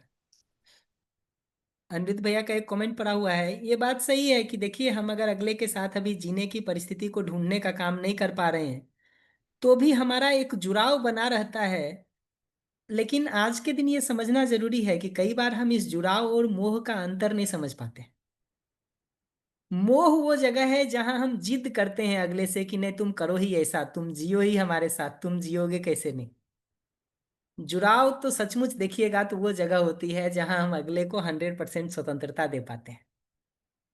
उसकी नीड को ध्यान में रख करके, अपनी नीड को ध्यान में रख करके हम 100% स्वतंत्रता दे पाते हैं अगले को सोचने के लिए। बल्कि अगर ठीक से देखिएगा ना तो इस जुड़ाव के साथ तो अवसर ऐसा बनता है कि अगर तुम्हारा थोड़ा भी मन नहीं करे इस काम को करने का तो मत करना। यहाँ तक का हम स्पेस दे पाते हैं अगले को, क्योंकि दबाव पूर्वक क्यों आपसे कुछ करवाना जी। आपको दबाव पूर्वक हमारे लिए कुछ करना पड़े इसकी क्या जरूरत है। तो जुड़ाव महसूस होने का जो जिम्मेदारी है ना वो धीरे धीरे दिखता है कि इनफैक्ट उस पर काम करना शुरू करते हैं तब स्नेह और मोह के बीच का अंतर क्या है वो ठीक ठीक पता चलना शुरू होता है। और कुछ चीजें हैं जो काम करके ही पता चलती हैं। अभी मैं स्नेह और मोह पर कितना भी लंबा लेक्चर दे दूं वापस वो किसी अभ्यास सत्र को दोहराने जैसा ही होगा, इसलिए मैं नहीं दे रहा हूँ। मैं इतना ही कहूंगा कि धीरे धीरे इन जगहों पर काम करना शुरू करिए तो ये पहचान में आना शुरू होगा। बढ़िया। अब मैं इस पर आ जाता हूँ कि आवश्यकताओं की परस्पर सहमति के बाद तरीके को जब हम ढूंढने जाते हैं ना तो कई बार हमसे ये चूक होती है कि हम तरीके के रूप में सलाह देना शुरू कर देते हैं अगले को। ये पहचानना जरूरी है कि अगर अगला पहले से ही ये मान के बैठा है कि हम उसके ऊपर दबाव देने में लगे रहते हैं तो आप भले उसको सलाह देते हैं, वो सुनता उसको दबाव की तरह है और वो उसको अपनी स्वतंत्रता में बाधा मानता है। इसलिए अपनी तरफ से सलाह देने के बदले पहले हमको अगले से पूछने की जरूरत है कि भाई ये तुम्हारी नीड है, ये हमारी नीड है, ये दोनों पूरा होने का तरीका क्या हो सकता है वो तुम बताओ। उस तरीके में कोई कमी लगती है अपने को तो तुम्हारा तरीका गलत है वाली बात नहीं है। बात यह है कि हमारी उसमें जो आवश्यकता पूरी नहीं हो रही है उसको हम बता सकें, उसको हम बता सकें। इंटरेस्टिंगली मैंने इसकी बहुत सारी स्लाइड तो पहले ही डिजाइन करी थी। अभी मैं एनवीसी की बुक पढ़ रहा था तो मैंने देखा इसमें से कई सारे तरीके मार्शल रोजेनबर्ग भी यूज करते हैं। तो अगर उसके तरीके में कोई कमी लग रही है तो जो आवश्यकता अपनी पूरी नहीं हो रही है हम उसको बताने का काम करते हैं। उसके बाद जरूरी हो तो हम अपने तरीके को सुझाव के रूप में बताते हैं। सुझाव के रूप में बताने का मतलब हम उसको एक क्वेश्चन मार्क के साथ ही कहते हैं कि क्या ऐसा कर सकते हैं क्या। अगर कह रहे हैं कि ऐसा कर लो तो ये सुझाव नहीं है, ये समझना जरूरी है। सुझाव का मतलब ही है कि हम ओपन हैं ना सुनने के लिए। अगर सुझाव दे रहे हैं ना, सुझाव या रिक्वेस्ट, उसकी सबसे मौलिक पहचान यह है, सबसे फंडामेंटल पहचान यह है कि अगला अगर ना कह दे तो उसको हम उतना ही ग्रेसफुल्ली लेते हैं और उसके ना को सुन के हम इतना ही देखने का कोशिश करते हैं कि जो तरीका हमने बताया उससे उसकी कौन सी जरूरत पूरी नहीं हो रही थी जिसके कारण उसने ना कह दिया। जैसे एक स्टेप पीछे में हमको अगले के तरीके में कोई कमी लग रही थी तो हम भी पुराने लैंग्वेज से बोलते तो ना ही बोलते कि नालायक चुप रहो तुम ये मत बोलो। अभी हम जो अपनी आवश्यकता पूरा नहीं हो रहा है उसको बताने का काम कर रहे हैं। वैसे ही हमारे सुझाव के साथ भी जब अगला ना बोलता है तो उस ना को सुनने के लिए हम ओपन रहते हैं क्योंकि ये सुझाव या रिक्वेस्ट है। और उस ना के पीछे हम ये देखने की कोशिश करते हैं कि उसकी कौन सी जरूरत पूरी नहीं हो रही है जिसके कारण वो ना कह रहा है। इनफैक्ट एक तरीका जो और होता है ना, खास करके वो घर के कामों में इसकी बहुत जरूरत पड़ती है, जो बाद वाला पॉइंट है निवेदन के पहले भागीदारी की बात। वो ऐसा है कि मान लीजिए घर के 10 काम थे जो हम लोगों ने चुने, फिर ये हुआ कि हम लोग मिल करके इसको करेंगे। तो बजाय इसके कि हम रिक्वेस्ट करें अगले से तुम ये करो तुम ये करो, एक अच्छा तरीका होता है कि हम ऑफर करना शुरू करते हैं कि हम ये कर सकते हैं। तो जो 2 3 4 काम हमको समझ में आता है हम वो ऑफर करते हैं। फिर हम अगले से पूछते हैं कि भाई अब बताओ तुम क्या क्या ऑफर कर सकते हो। ये बेसिकली रिक्वेस्ट है। तो हमारी तरफ से जो हो सकता था हम उसको ऑफर कर रहे हैं, अगला क्या क्या कर सकता है वो फिर हम उससे पूछने का काम कर रहे हैं। और ये समझदारी के बाद भी जरूरत पड़ेगी क्योंकि हम दिव्य मानव भी हो जाएंगे। तो इसका ये मतलब नहीं है कि घर में झाड़ू लगाने से लेके खाना बनाने से लेके पैसा या सुविधा कमाने से लेके अतिथि सत्कार से लेके सामाजिक भागीदारी तक हर काम हम अकेले कर देंगे। ये संभव नहीं है, संभव नहीं है। तो निवेदन करने के पहले हम क्या ऑफर कर सकते हैं इसको प्लेस कर सकें, और फिर निवेदन को पहले उससे ऑफर मांगे। अगर वो ऑफर में ही उन चीजों को दे दिया तो निवेदन करने की जरूरत नहीं है। ऑफर में वो नहीं आ रहा है तो निवेदन करने की जरूरत है। अगले का कभी भी ध्यानाकर्षण करना हो ना, तो जवाब देने या समाधान के तरीके को बताने के बदले अगले से सही प्रश्न पूछने की जरूरत है। और ये सही प्रश्न दो तरह से, अब आप स्ट्रेटजी की जगह से देख रहे हैं इसलिए मैं इसको कहूंगा कि दो तरह से इसको पूछना चाहिए। और ये पूछना इसलिए जरूरी है कि इससे अगले में सोचने विचारने का काम होता है, उसकी देखने की प्रक्रिया शुरू होती है। अभी क्या होता है, आप किसी चीज के लिए कहते हैं ये करो, अगला कहता है नहीं करेंगे। आप बच्चे को कहते हैं मोबाइल मत देखो, वो कहता है नहीं हम देखेंगे। अब इस पर बहस होता रहता है। हमको करना क्या होता है, हमको लौट के बच्चा मोबाइल देख रहा है उसके पीछे उसकी इंटरटेनमेंट की फन की नीड को पहचाननी होती है। हम मोबाइल देखने के लिए मना कर रहे हैं तो उसके पीछे हेल्थ का, उसकी पढ़ाई का, बेटर फ्यूचर का जो कंसर्न है उस नीड को पहचानना होता है। एक बार ये दोनों नीड हमने पहचान लिया तो डिस्कशन शुरू करना होता है। अगर अगला कहता है कि नहीं हमको नहीं पढ़ना, हमको जरूरत ही नहीं है पढ़ाई की, हम फ्यूचर देख लेंगे, उसमें इतना ही जरूरत होता है कि उसकी जो ये मान्यता है इसके पीछे की कि भाई फ्यूचर सबका चल ही जाता है, कोई जरूरत नहीं है पढ़ाई लिखाई की, एक तरफ उस मान्यता को रख के और एक तरफ जो सच्चाई है उसको रख करके हम प्रश्न अगले से पूछ सकें। ये एक काम होता है जो करने की जरूरत होती है।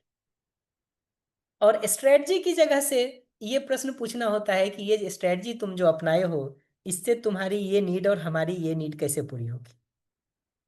फॉर एग्जाम्पल मैं तो इन सब बच्चों से ये सवाल एक सिंपल पूछता हूँ कि हमारी जितनी ज़रूरतें हो सुविधा की उससे अधिक उत्पादन करके हम घर परिवार में दें तब हम परिवार के लिए सहयोगी हैं, या हमारी ज़रूरतें अधिक हो और घर में सहयोग कम हो तब हम परिवार के लिए सहयोगी। सामान्य से सामान्य बच्चे को भी उत्तर दिखाई देता है, ये मैं अपने एक्सपीरियंस से बता सकता हूँ। फिर मैं बहुत सिंपल सवाल पूछ लेता हूँ कि घर में ये जो सुविधा की आवश्यकता है उसको पूरा करने का अल्टरनेटिव डिजाइन क्या है तुम्हारे पास, जिससे तुम अपनी जरूरत भी पूरी कर सको, परिवार में भी कुछ भागीदारी कर सको और समाज में भी आवश्यकता पड़ने पर कुछ सहयोग कर सको। उसका डिजाइन क्या है। अगर वो बिना पढ़ाई लिखाई के कोई बेहतर डिजाइन निकाल के दे देता है तो वेल एंड गुड, हम सहमत होने को तैयार बैठे। लेकिन अगर उसके पास कोई डिजाइन नहीं है तो उसमें सोचने विचारने का, देखने का एक प्रक्रिया शुरू हो जाता है और उसको धीरे धीरे पता चलना शुरू हो जाता है कि हाँ जो तरीका वो कह रहा है वो तरीका काम नहीं कर रहा है। एक बार मैं फिर से यहाँ रुक जाता हूँ, कोई इस पर प्रश्न हो तो बताइए, इसको एक बार हम रिस्पॉन्ड कर देंगे फिर हम आगे बढ़ेंगे।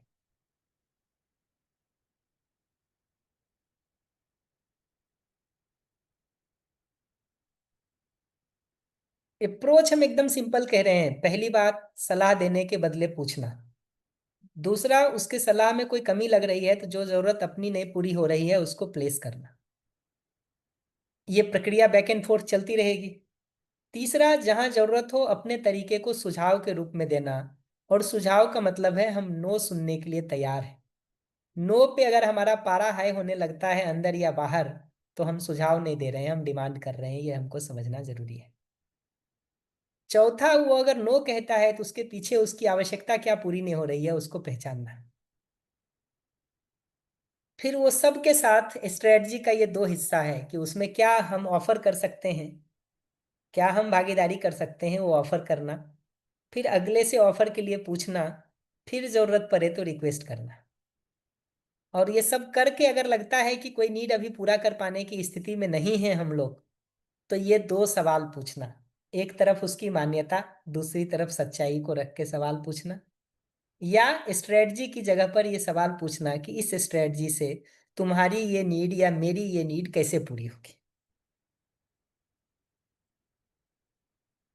तो पढ़ने की नीड नहीं हो किसी की, कोई बात नहीं, समृद्धि की नीड तो होगी।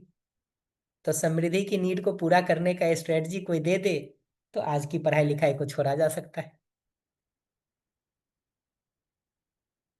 ऐसे ही शिविर किसी का नीड नहीं हो, जीवन विद्या शिविर करना किसी का नीड नहीं हो, एनवीसी किसी का नीड नहीं हो, कोई बात नहीं। समझदारी तो नीड है, संबंध में ठीक भाव व्यवहार और भाषा तो नीड है।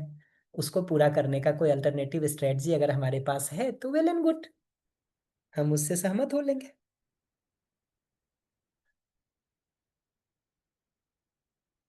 बढ़िया।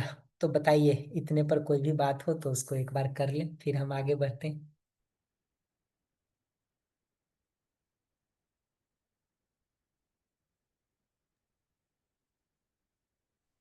जी भैया, किन्हीं को कुछ कहना है, पूछना है तो हैंड रेज कर सकते हैं।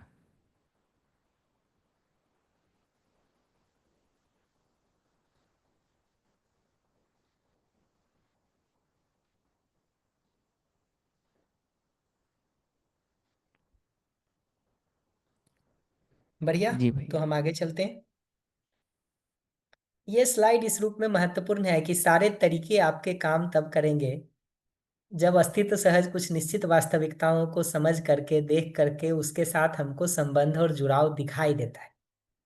अगला संबंधी के रूप में दिखाई ही नहीं देगा तो तरीका कहाँ से निकलेगा। हमको आपकी साथ संबंध ही नहीं दिख रहा है, जुड़ाव ही नहीं दिख रहा है, तो कोई तरीका नहीं निकलेगा। ये पहचानना जरूरी है। तो कम से कम हमको अपनी तरफ से दिखे, ये पहली जरूरत है। उसके साथ हमारे अंदर विश्वास, सम्मान, स्नेह जैसे भाव बने रहें, ये दूसरी जरूरत है। इसी को नकारात्मक भाषा में कहेंगे तो अहंकार और द्वेष से हम मुक्त रहें, ये जरूरी है। अहंकार का मतलब है हम आपको अपने बराबर की जगह पर नहीं रखते हैं, और द्वेष का मतलब है स्नेह का भाव नहीं है आपके साथ।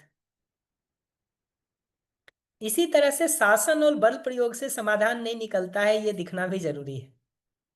अगर किसी को भी ये लगता है ना कि शासन और बल प्रयोग से ही समाधान निकलता है, तो वो दो में से एक लाइन लेता है। या तो समाधान को, उसको जो है संवाद और समाधान फिर माथा पच्ची लगता है कि कौन करे इतना, शासन से कर लो। दूसरा, उसको कहीं ना कहीं फिर ये लगता है कि शासन से हम चला सकते हैं, तो संवाद के लिए मन ही नहीं बनता है। तो शासन और बल प्रयोग की व्यर्थता पता होना जरूरी है। और समाधान निकल सकता है अगर हम ठीक ढंग से प्रयास करें, इसका भरोसा होना जरूरी है। और समाधान निकल सकता है का मतलब ये नहीं है कि आज ही निकलेगा। जैसे आम के बीज से आम का वृक्ष निकलता है, ये हम जानते हैं, इसका ये मतलब नहीं है कि आज लगाए हैं तो कल ही निकलेगा। तो चीजों में समय लगता है। 10 साल 20 साल की प्रॉब्लम को साल 2 साल, 3 साल हम ठीक ढंग से हैंडल करते हैं, तब जाके उसका सॉल्यूशन निकलता है। और ठीक ढंग से हैंडल करने का एक जगह ये है कि जब आप कहते हैं कि हमको थोड़ा जगह दे दो, तो हम आपको जगह दे देते हैं, ना कि आपके गले पड़े रहते हैं। जैसे किसी कारण से आपका मन उद्विग्न हो और आपको लगता है कि आपको घंटे भर अकेले रहने की जरूरत है, तब हम जिद करके आपके बगल में नहीं बैठे रहेंगे कि नहीं अभी तो हमसे बात ही करो तुम। हम आपको घंटे भर फ्री छोड़ेंगे, घंटे भर बाद मिलेंगे। ऐसे ही संबंध में कुछ जगहों पर अगर अगला बहुत इरिटेट हो रखा है या परेशान हो रखा है किसी कारण से, तो उसको 6 महीना, साल भर, 2 साल, जो भी समय चाहिए वो समय देने की जरूरत है। मैं अपनी जिंदगी में लौट के देखता हूँ तो 1-2 संबंध ऐसे रहे हैं जहां हमने भी समय लिया है, साल 2 साल का, अपने को रिकवर और रिवाइव करने के लिए। इसी तरह से नए तरीकों को प्रयोग करने की इच्छा शक्ति होना जरूरी है। और उन नए तरीकों को पहचानने में क्रिएटिविटी को लगाना, रचनात्मकता को लगाने की जरूरत है। लास्टली 2 बात मैं ये कह रहा हूँ कि तरीके को बदलने के लिए तैयार रहने की जरूरत है। अगर आवश्यकताएं पूरी हो रही हैं तो तरीका बदलने में भी क्या हर्ज है। अगर एक बच्चा कह रहा है कि वो 6 घंटा पढ़ाई कर लेगा, उतना ही हमको चाहिए, तो इसमें क्या हर्ज है कि वो सुबह पढ़े कि दोपहर पढ़े कि शाम पढ़े। हम अगर ये जिद ही शुरू करते हैं कि नहीं तुम सुबह ही पढ़ो दोपहर ही पढ़ो, जब हम कहें तब पढ़ो, तो हमको दिखना चाहिए कि हमारा अहंकार बीच में आ गया है। अब हम अगले को अपने बराबर की जगह पर नहीं देख रहे हैं। एक आखिरी बात जो और कई बार जरूरत पड़ती है, जिसको परार्थ दृष्टि कहते हैं दर्शन में, वो सबसे नीचे वाला पॉइंट है कि अगर क्रम से आवश्यकताएं पूरा हो सकती हैं तो अगले की आवश्यकता को हम वरीयता दे सकें। जिसका मतलब है आज आपकी जरूरत पूरी हो जाए, हम अपनी कल कर लेंगे, परसों कर लेंगे। ये उल्टा हम नहीं करते हैं कि नहीं हमारी तो आज पूरी करेंगे, तुम अपना कल करना। ये संबंध की दृष्टि में देखेंगे तो स्वार्थ दृष्टि है। परार्थ दृष्टि का मतलब होता है दूसरे की आवश्यकता को हम वरीयता में रख के देख पाते हैं। और सचमुच देखिएगा, जब स्नेह का भाव होता है ना, तो ये चीजें इतनी कठिन नहीं होती, इतनी कठिन नहीं होती।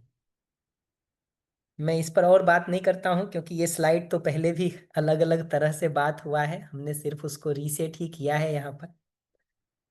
अगर कोई भी प्रश्न हो तो बताइए, हम एक बार उसको रिस्पॉन्ड कर दें, फिर हम आगे बढ़ें।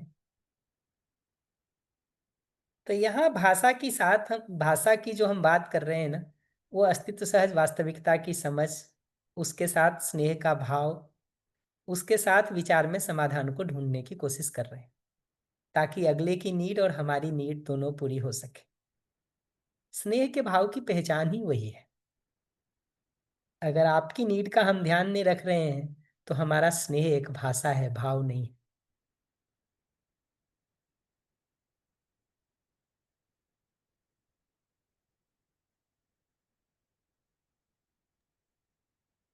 जी पूर्वी दीदी, माइक दिया आपको, बताइए। जी नमस्ते सभी को। नमस्ते श्याम भैया। नमस्ते नमस्ते। जी भैया, आज ही ऐसा क्वेश्चन आया कि अभी बहुत सारे लोग मिलते रहते हैं और किसी का फोन आता है या मैसेज आता है, बात करनी है ऐसे। अभी जरूरी नहीं है ना कि सभी के साथ स्नेह का भाव तो भले ही बना रहा होगा, मतलब विरोध, मैं ये नहीं कहूंगी कि बिल्कुल विरोध नहीं है। मैंने वो कोशिश की थी कि मैं उनसे मेरा अच्छा संबंध भी बना के रखूं और मेरे भाव भी अच्छे बना के रखूं, लेकिन फिर भी ऐसा जरूरी नहीं है कि मैं हर बार ये देख पाऊं कि मुझे उनसे बात करनी ही है या उनके मैसेजेस का आंसर देना ही है।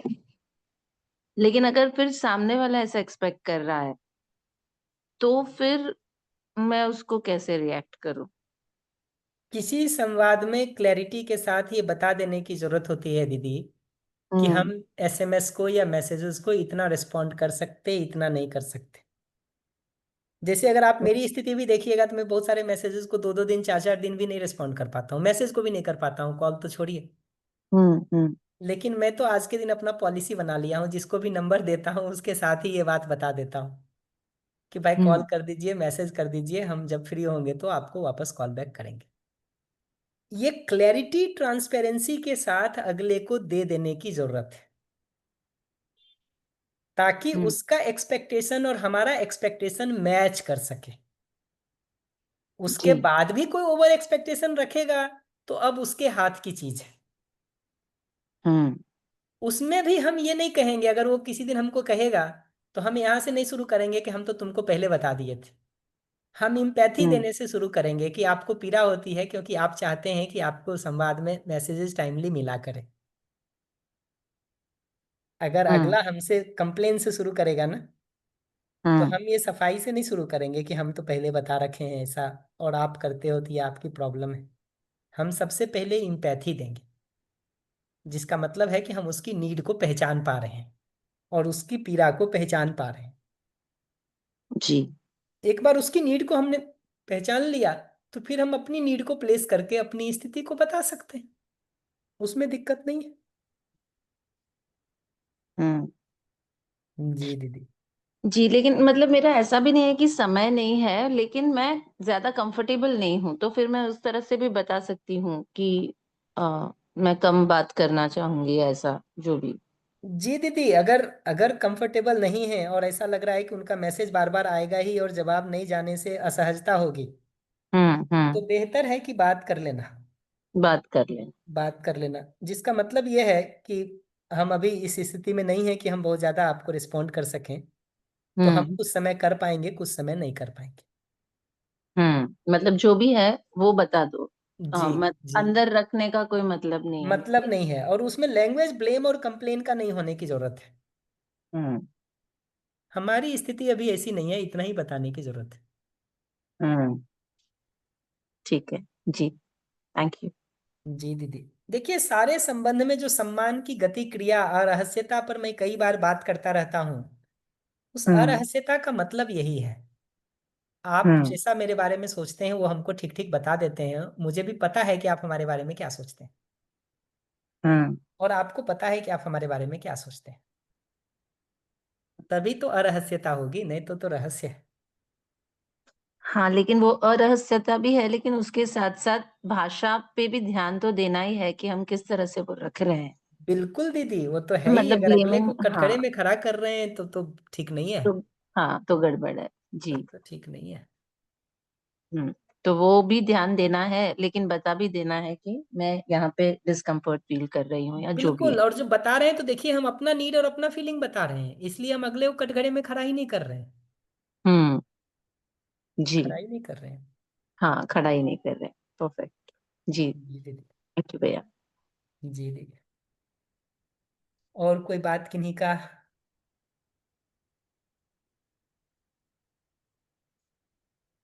बढ़िया, तो हम अगली स्लाइड पर चल लेते हैं।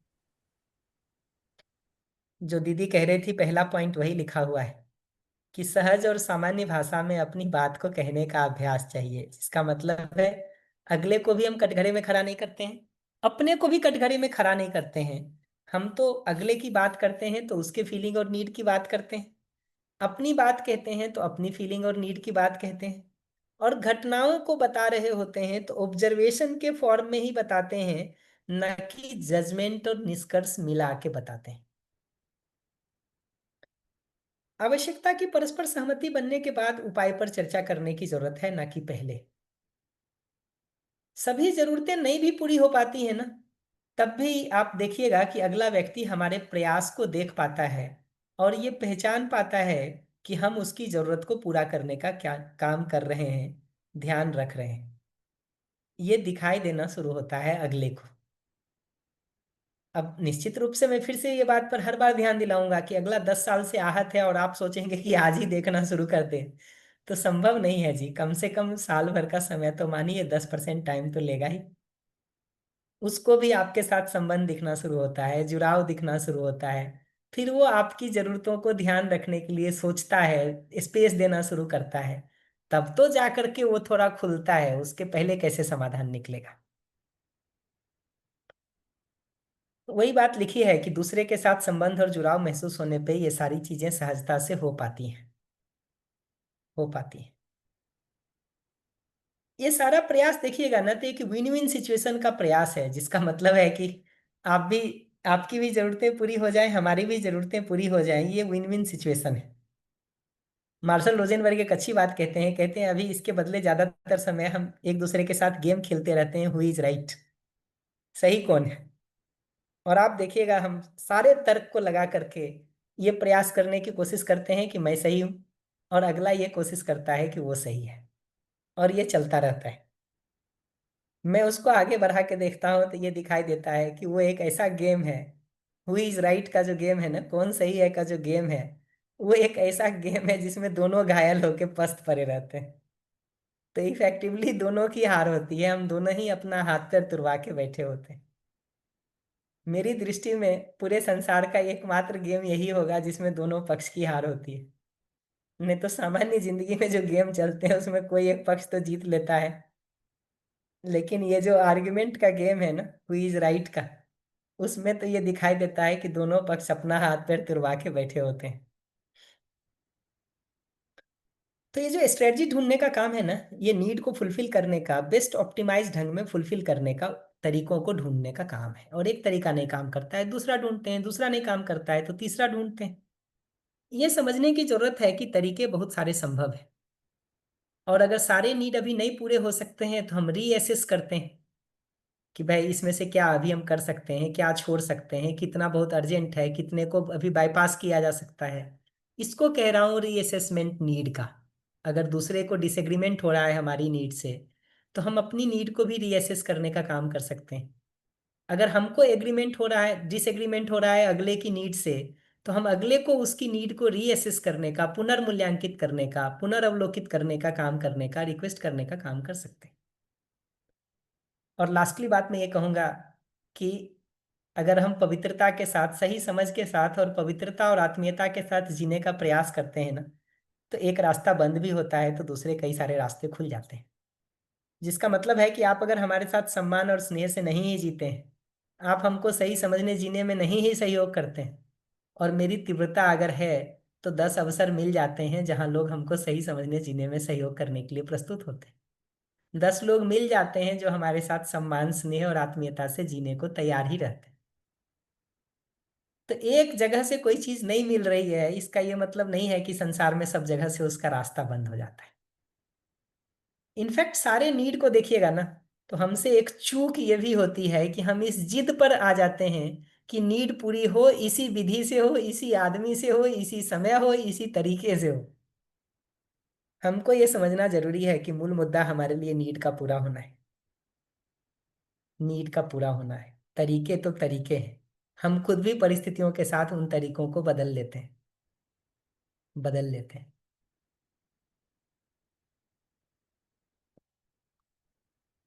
बढ़िया, मैं एक आध बात और इस पर आगे कर देता हूँ, फिर कोई प्रश्न होगा तो रुक लेंगे। संबंध में हमारी एक दूसरे से अपेक्षा तो होती है, विश्वास की, सम्मान की, स्नेह की, प्रेम की।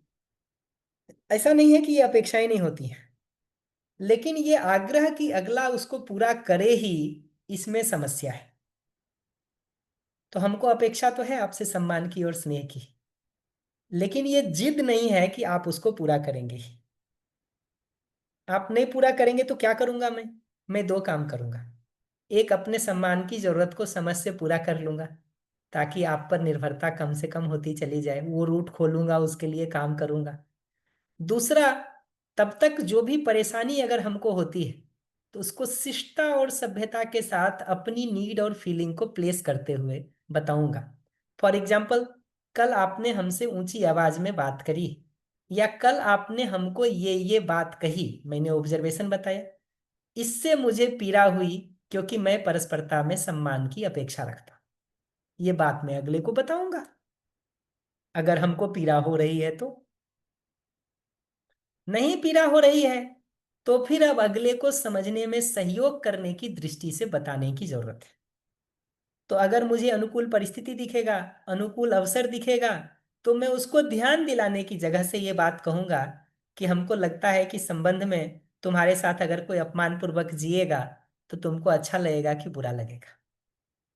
तो हमारा ये कंसर्न है कि जैसे तुमको संबंध में सम्मान की अपेक्षा होती है, ऐसे तुम जिन जिन लोगों के साथ भी जीते हो, उनको भी संबंध में इसकी जरूरत होगी। तो क्या तुम इस पर थोड़ा ध्यान देने का काम कर सकते हो, ताकि ये चीजें ठीक हो सके? ये ध्यान दिलाने पर बात हो सकती है। इसको जिस भाषा और जिस शैली में भी करिए, ये आपका चॉइस।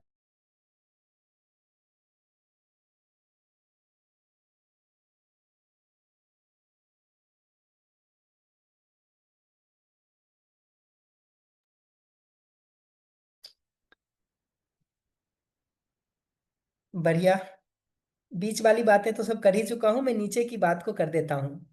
कई बार हमसे एक चूक ये होती है कि हम अपनी जरूरतों को बताने के बदले ये सोचते हैं कि अगला उसको समझ ले और पूरा कर दे।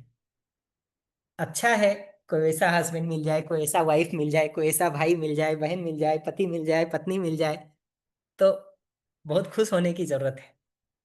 लेकिन ज्यादातर समय वो नहीं जब मिल रहा हो, तो क्या बेहतर है उन अनकही जरूरतों को मन में दबाए रखें और अपेक्षा भी रखते रहें कि अगला उसको करे, ये ठीक है?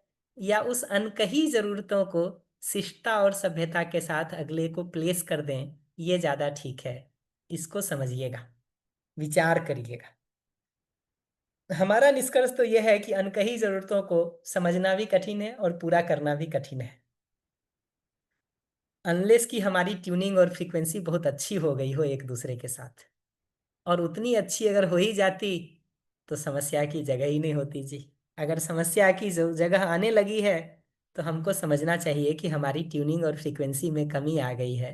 तो कहीं ना कहीं अपनी ज़रूरतों को बता सकें हम, और शिकायत और आरोप की भाषा में कहने के बदले उसको सटीकता से कह सकें हम।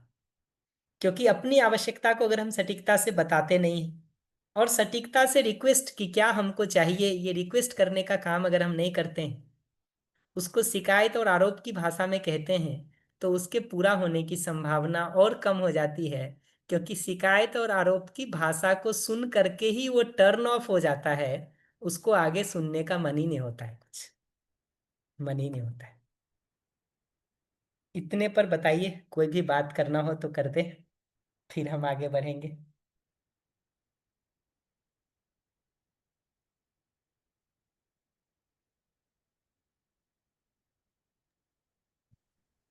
जी, किन्हीं का कोई प्रश्न है या कुछ कहना चाहते हैं तो हैंड रेज कर सकते हैं।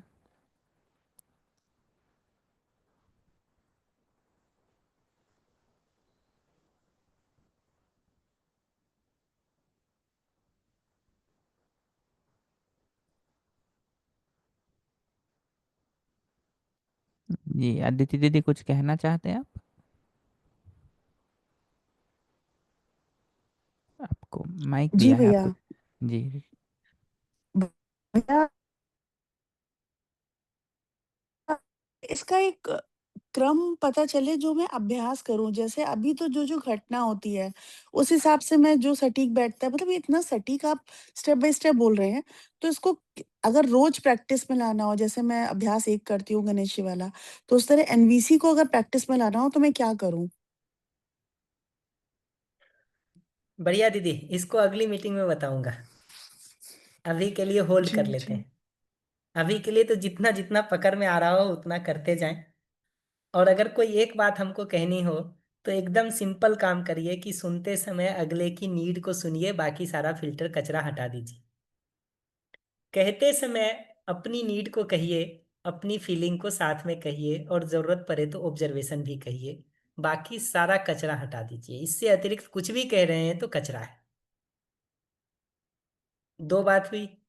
तीसरी बात मैं ये कह रहा हूं कि नीड पर सहमति बन जाए तब स्ट्रेटजी का बात करिए, उसके पहले नहीं करिए।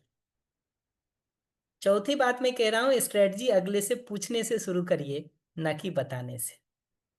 इतना करिए दीदी, बाकी अगली बार बात करेंगे। इसको हम समराइज करते समय डिटेल कर देंगे। और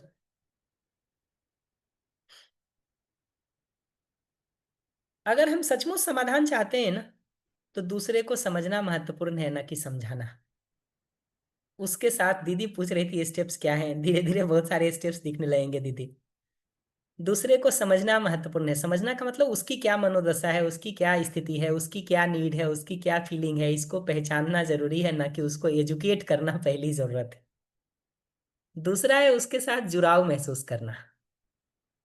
इसी क्रम में अगले की भावना और आवश्यकता को पहचान करके उसको अगले से वेरीफाई कर पाना। फिर वो एक बार हाँ कहता है तो उसकी आवश्यकता पूर्ति में क्या सहयोग हम कर सकते हैं, वो सहयोग करें। अगर हमको लगता है कि किसी कारण से उसकी आवश्यकता जिस तरीके से वो चाहता है उससे पूरा नहीं होगा, तो जो नेसेसरी इंफॉर्मेशन हमको देने की ज़रूरत है या प्रश्न पूछने की ज़रूरत है, वो सब काम हम उसको कर पाते हैं।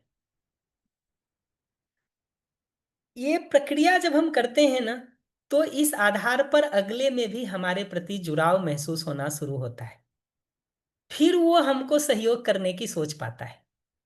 तो अगले में जो ये दोनों पॉइंट बदलाव का लिखा हुआ है ना, ये बदलाव तो तब शुरू होता है जब हमारे रिस्पॉन्स में बदलाव आता है। हमारे रिस्पॉन्स में क्या बदलाव आया? हम उसको समझने का काम कर रहे हैं, उसके साथ जुड़ाव महसूस करने का काम कर रहे हैं, उसकी नीड और फीलिंग को पहचानने का काम कर रहे हैं, उसकी नीड में जहां जहां हम सहयोगी हो सकते हैं वो ऑफर करने का काम कर रहे हैं। ये जगह है जहां से अगले में हमारे प्रति जुड़ाव महसूस होना शुरू होता है, और उस जुड़ाव के साथ ही फिर वो हमको सहयोग करने की, हमारे लिए कुछ करने की सोच पाता है। और निश्चित रूप से अगले एक वेटिंग पीरियड का टाइम लेता है। दूध का जला जैसे छाछ फूक फूक के पीता ना, तो दो चार बार फूक के पी लेता है, और जब पक्का हो जाता है कि ठंडा हो गया है, तब फिर आराम से वो छाछ पीता है, फिर वो फूकते नहीं रहता है उसको। तो उतना वेटिंग पीरियड तो चाहिए। इस पूरी प्रक्रिया में देखेंगे ना, तो हमारे अंतःकरण के पवित्र होने का महत्व है। और पवित्र होने का मतलब उसमें ईमानदारी होना, उसमें ओपननेस होना, उसमें सिंसियरिटी होना। ये दिखना जरूरी है कि सहयोग करना हर मानव की स्वाभाविक प्रवृत्ति है। आप अपने लिए ही देखिए ना, दूसरों को सहयोग करना आपको खुशी और तृप्ति देता है कि नहीं देता है? आप अपने से ही पूछ के देखिए, खुशी किसमें है, दूसरों के सहयोग करने में या दूसरों को परेशान करने में? इनफैक्ट अपने से इस सवाल को पूछें, और जितना बात इस बात में निकल पाता है कि स्नेह का मतलब खुशी दूसरों को देने में, दूसरे की खुशी में अपनी खुशी को पहचान पाना है, ये जितना जितना अपने में दिखाई देता है ना, उतना उतना हम दूसरे मानव के लिए भी आश्वस्त हो पाते हैं कि वो घायल होकर के कुछ रिएक्टिव कर रहा है। वस्तुतः वो हमको रिएक्शन करना नहीं चाहता है। दर्द है, पीड़ा है, तकलीफ है, तो किसी न किसी रिएक्शन के रूप में वो निकल रहा है। इतना पहचानना जरूरी है। ये सब का सार देखिएगा ना, तो ये बात लिखा है कि अगला व्यक्ति जो बदलता है या परिस्थिति जो ठीक होती है, उस बदलाव का आधार क्या है? तो अपने बोलने और सुनने के तरीके को बदलना उसका आधार है। वहां से उसकी शुरुआत होती है। दूसरा उसके बाद बदलता है। हमारी अपनी स्थिति बदलती है, यानी हमारे देखने सोचने का नजरिया बदलता है। हमारा एक्सप्रेशन का तरीका बदलता है, और एक्सप्रेशन का तरीका का मतलब बोलने और सुनने का तरीका बदलता है। यहां से अगले में बदलाव शुरू होता है। तो बाहर की परिस्थिति या दूसरे लोग ठीक नहीं होते हैं, हम ये नहीं कह रहे हैं। हम ये कह रहे हैं कि बाहर की परिस्थिति या दूसरे लोगों के जो ठीक होने का आधार है, वो अपनी स्थिति में बदलाव और अपने एक्सप्रेशन में बदलाव है। दूसरे का बदलना तो बाय प्रोडक्ट है हमारे तरीके में बदलाव का।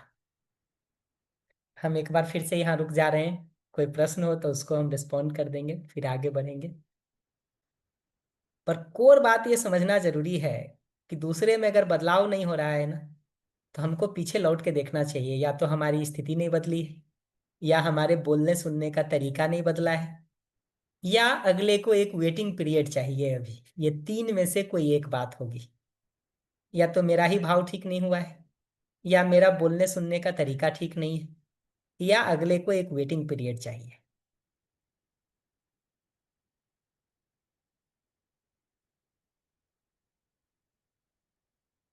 बढ़िया। कोई भी बात करनी हो इस पर तो बताइए, हमारे पास अभी 5-6 मिनट का टाइम है। अदरवाइज हम फिर कुछ बातें और कर देंगे अपनी तरफ से।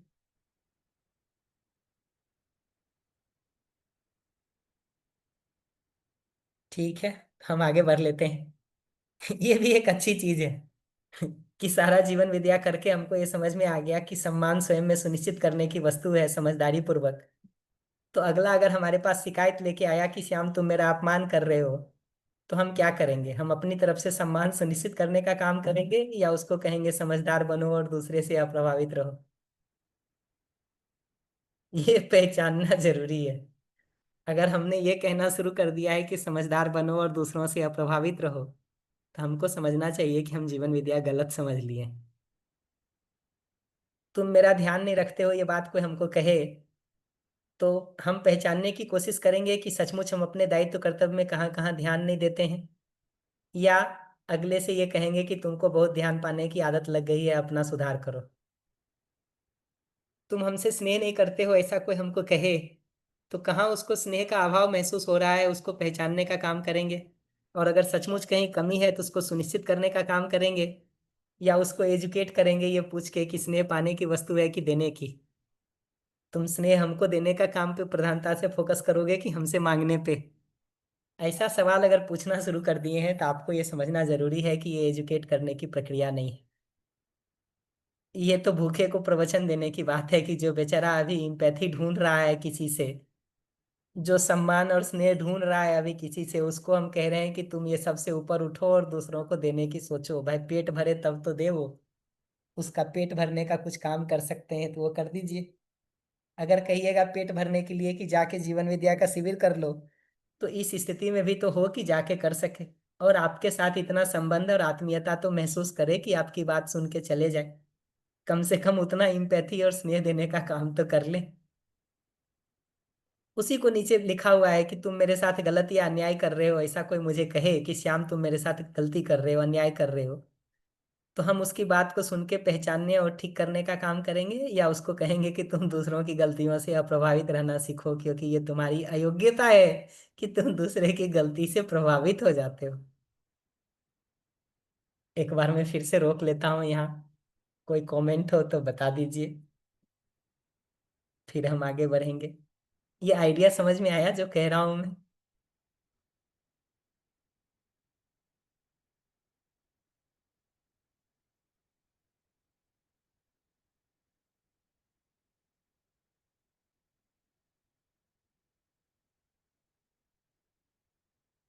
बढ़िया। तो इस पर विचार करिएगा आराम से, धीरे धीरे जितना विचार करेंगे उतना ये चीजें और क्लियर होती चली जाएंगी।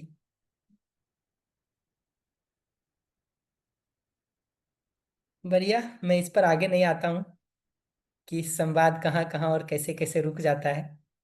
ये बात जरूर बता दूं कि जब हम समाधान के तरीकों पर बात कर रहे हैं, जिसको हम कंप्रोमाइज करना नहीं कह रहे हैं। कंप्रोमाइज करने का मतलब होता है कि हम अपनी जरूरतों को काट करके किसी तरह से एडजस्ट करने का काम करते हैं, और चूंकि तुम हमारी कुछ जरूरत पूरा कर दे रहे हो, इसलिए मजबूरन हमको भी तुम्हारे लिए कुछ करना पड़ेगा। ये मजबूरन दूसरों के लिए कुछ करने की बात नहीं है, बल्कि स्नेह के भाव के तहत प्रसन्नता के साथ हम दूसरे को ऑफर करने का काम करते हैं।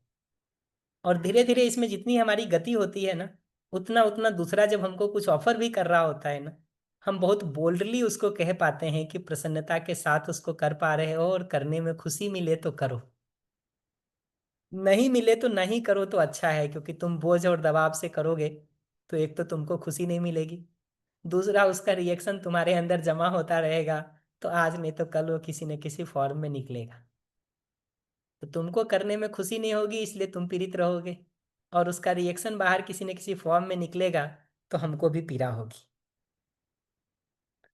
तो कोर आइडिया देखिए एकदम सिंपल है, सुनते समय अगले की फीलिंग और नीड को सुन पाना, उसमें प्राइमरली नीड को सुन के अगले से नीड और फीलिंग को वेरीफाई कर लेना, फिर है अपनी नीड को बता पाना। ये दोनों नीड में सहमति बन जाए, हमारी नीड से अगले की सहमति बन जाए, अगले की नीड से हमारी सहमति बन जाए, तब स्ट्रेटजी की बात है। सहमति नहीं बन रहा है तो उसी पर फर्दर डिस्कस करने की जरूरत है कि क्यों हमारा ये नीड हमको लगता है। और जब भी देखिएगा, जो नीड में हमने शुरू में बात किया था प्राइमरी सेकेंडरी टर्शियरी क्वाटरनरी की जगह पर, तो जब भी नीड में अगर कॉन्फ्लिक्ट आना शुरू हो जाए, तो ये पहचानना शुरू करिए कि कहीं हम स्ट्रेटजी पर तो बात नहीं कर रहे हैं, इसका मतलब हम कहीं ना कहीं टर्शियरी या क्वाटरनरी नीड पर खड़े हैं। प्राइमरी या सेकेंडरी नीड पर लौट करके उसको देखेंगे तो वहाँ कॉन्फ्लिक्ट की जगह ही नहीं है, क्योंकि उस जगह पर तो हर आदमी की नीड एक जैसी है, यूनिवर्सल है, सार्वभौम है। एनवीसी की नीड लिस्ट निकाल के कभी देखिएगा आराम से, तो आपको धीरे धीरे उसमें दिखेगा। और वंदन, इस स्लाइड की पीपीटी शेयर करोगे तो इसमें भी वो नीड लिस्ट होगी, दोनों होगी, जो प्राइमरी सेकेंडरी वाली बनी हुई है वो भी, और एक कंपैशन कोर्स वाला भी उस पर रखा हुआ है, उसको पीपीटी में डाल के शेयर कर देना, तो आप आराम से देख सकते हैं उस नीड लिस्ट को, कि वो एक यूनिवर्सल नीड है जिसको आप पहचानते हैं, तो बहुत आराम से अगला भी उससे सहमत हो जाता है कि हाँ ये नीड तो जेन्युइन है। तो सारा जो कंफ्यूजन और कॉन्फ्लिक्ट है ना, वो नीड की जगह पर नहीं है, स्ट्रेटजी की जगह पर है, उसको पूरा करने के तरीके की जगह पर है। सम्मान आप भी चाहते हैं, सम्मान हम भी चाहते हैं, स्नेह आप भी चाहते हैं, स्नेह हम भी चाहते हैं, मैत्री आप भी चाहते हैं, मैत्री हम भी चाहते हैं, भोजन की जरूरत आपको भी है, भोजन की जरूरत हमको भी है, शुद्ध हवा पानी की जरूरत आपको भी है, हमको भी है, स्वतंत्रता की जरूरत आपको भी है, हमको भी है, परस्परता में एक दूसरे के साथ सहयोग की जरूरत आपको भी है, हमको भी है। और शशि दीदी, आप जो प्रश्न पूछ रही थी ना, एनवीसी के सारे नीड लिस्ट को देखिएगा ना, तो मैं इतना जरूर कह सकता हूं कि उसमें अमानवीयता का कोई नीड नहीं है, ज्यादातर नीड मानवीयता का नीड है। ये बात ठीक है कि अति मानवीयता में हम जितना जितना बढ़ते जाते हैं ना, उतना उतना मानवीयता का नीड भी गौण होता जाता है। तो मानवीयता में खड़े होकर के जैसे पुत्रेष्णा, वित्तेष्णा, लोकेष्णा, ये हमारी नीड दिखाई देती है, देव मानवीयता में आते हैं ना, तो पुत्रेषणा और वित्तेषणा की नीड गौण हो जाती है, लोकेशना प्रधान रहती है। दिव्य मानवीयता में आ जाते हैं तो ये लोकेशना की नीड भी हमारी गौण हो जाती है। और नीड गौण होने का मतलब हम सुखी होने के लिए अब उस पर निर्भर नहीं है, हमको मिलता नहीं है वो ऐसा नहीं है, हम सुखी होने के लिए उस पर निर्भर नहीं है, निर्भर नहीं है। तो ऐसा नीड रीअसेस होता चला जाता है जैसे जैसे हम मानवीयता से अति मानवीयता में गति करते हैं वैसे वैसे। लेकिन एनवीसी की भी सारी नीड लिस्ट को देखिएगा ना, तो कम से कम जो मैं शेयर कर रखा हूं या जो भेज रखा हूं, वो सारी नीड तो मानवीयता की ही नीड दिखाई देती है, दिखाई देती है। ये ठीक है कि अति मानवीयता में गति करने पे हम उसमें से कई सारे नीड से फ्री हो सकते हैं।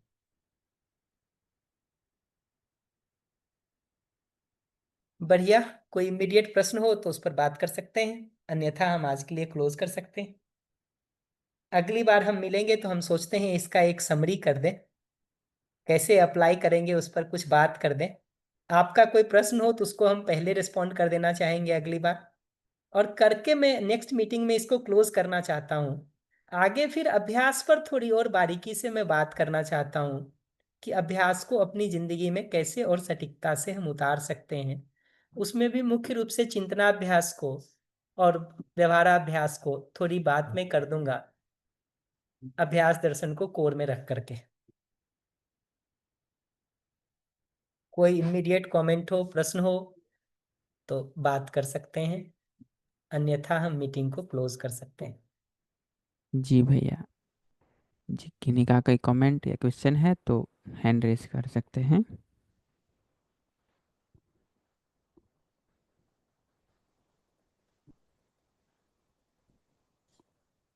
जी मौसी जी, माइक दिया है आपको। हाँ भैया, वो मेरा प्रश्न यही था जो आप मानवीयता, देव मानवीयता और दिव्य मानवीयता वाली बात कर रहे हैं। तो कहीं-कहीं मुझे ये लगने लग गया था कि एनवीसी के द्वारा कहीं ऐसा तो नहीं हो रहा है कि मैं अपनी नीड्स को फुलफिल करने के लिए और वही बाहर के ऊपर डिपेंडेंट हो रही हूँ, बाहर की परिस्थितियों के ऊपर, और मतलब ये सारी चीज़ें विचार चलने लग जाते थे अंदर। तो कभी तो ये बहुत क्लियर हो जाता है और कभी लगता है कि मेरी डिपेंडेंसी तो बढ़ रही है बाहर। तो अभी आपने कहा उससे काफ़ी अ, मतलब क्लैरिटी हुई। जी दीदी, इसमें जिद की जरूरत नहीं है कि अगला हमको हमारी नीड पूरा करे ही, ये जिद की जरूरत नहीं है। ओपन जी। रिक्वेस्ट होने की जरूरत है। और मैं तो मानता हूं कि ओपन रिक्वेस्ट की जगह पे भी हम आ जाए ना, तो अभी जो हमारी स्थिति है उससे कई गुना अच्छा प्रोग्रेस दिखेगा दीदी।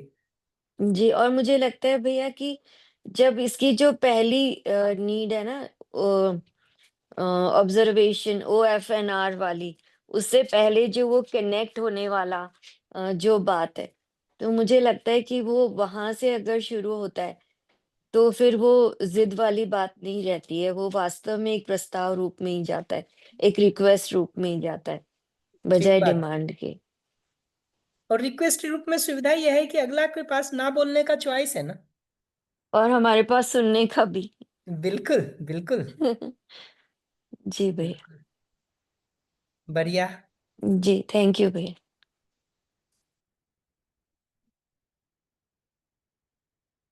बढ़िया, तो माइक अनम्यूट कर दे सकते वंदन सभी का, नमस्ते कर लेते। जी भैया,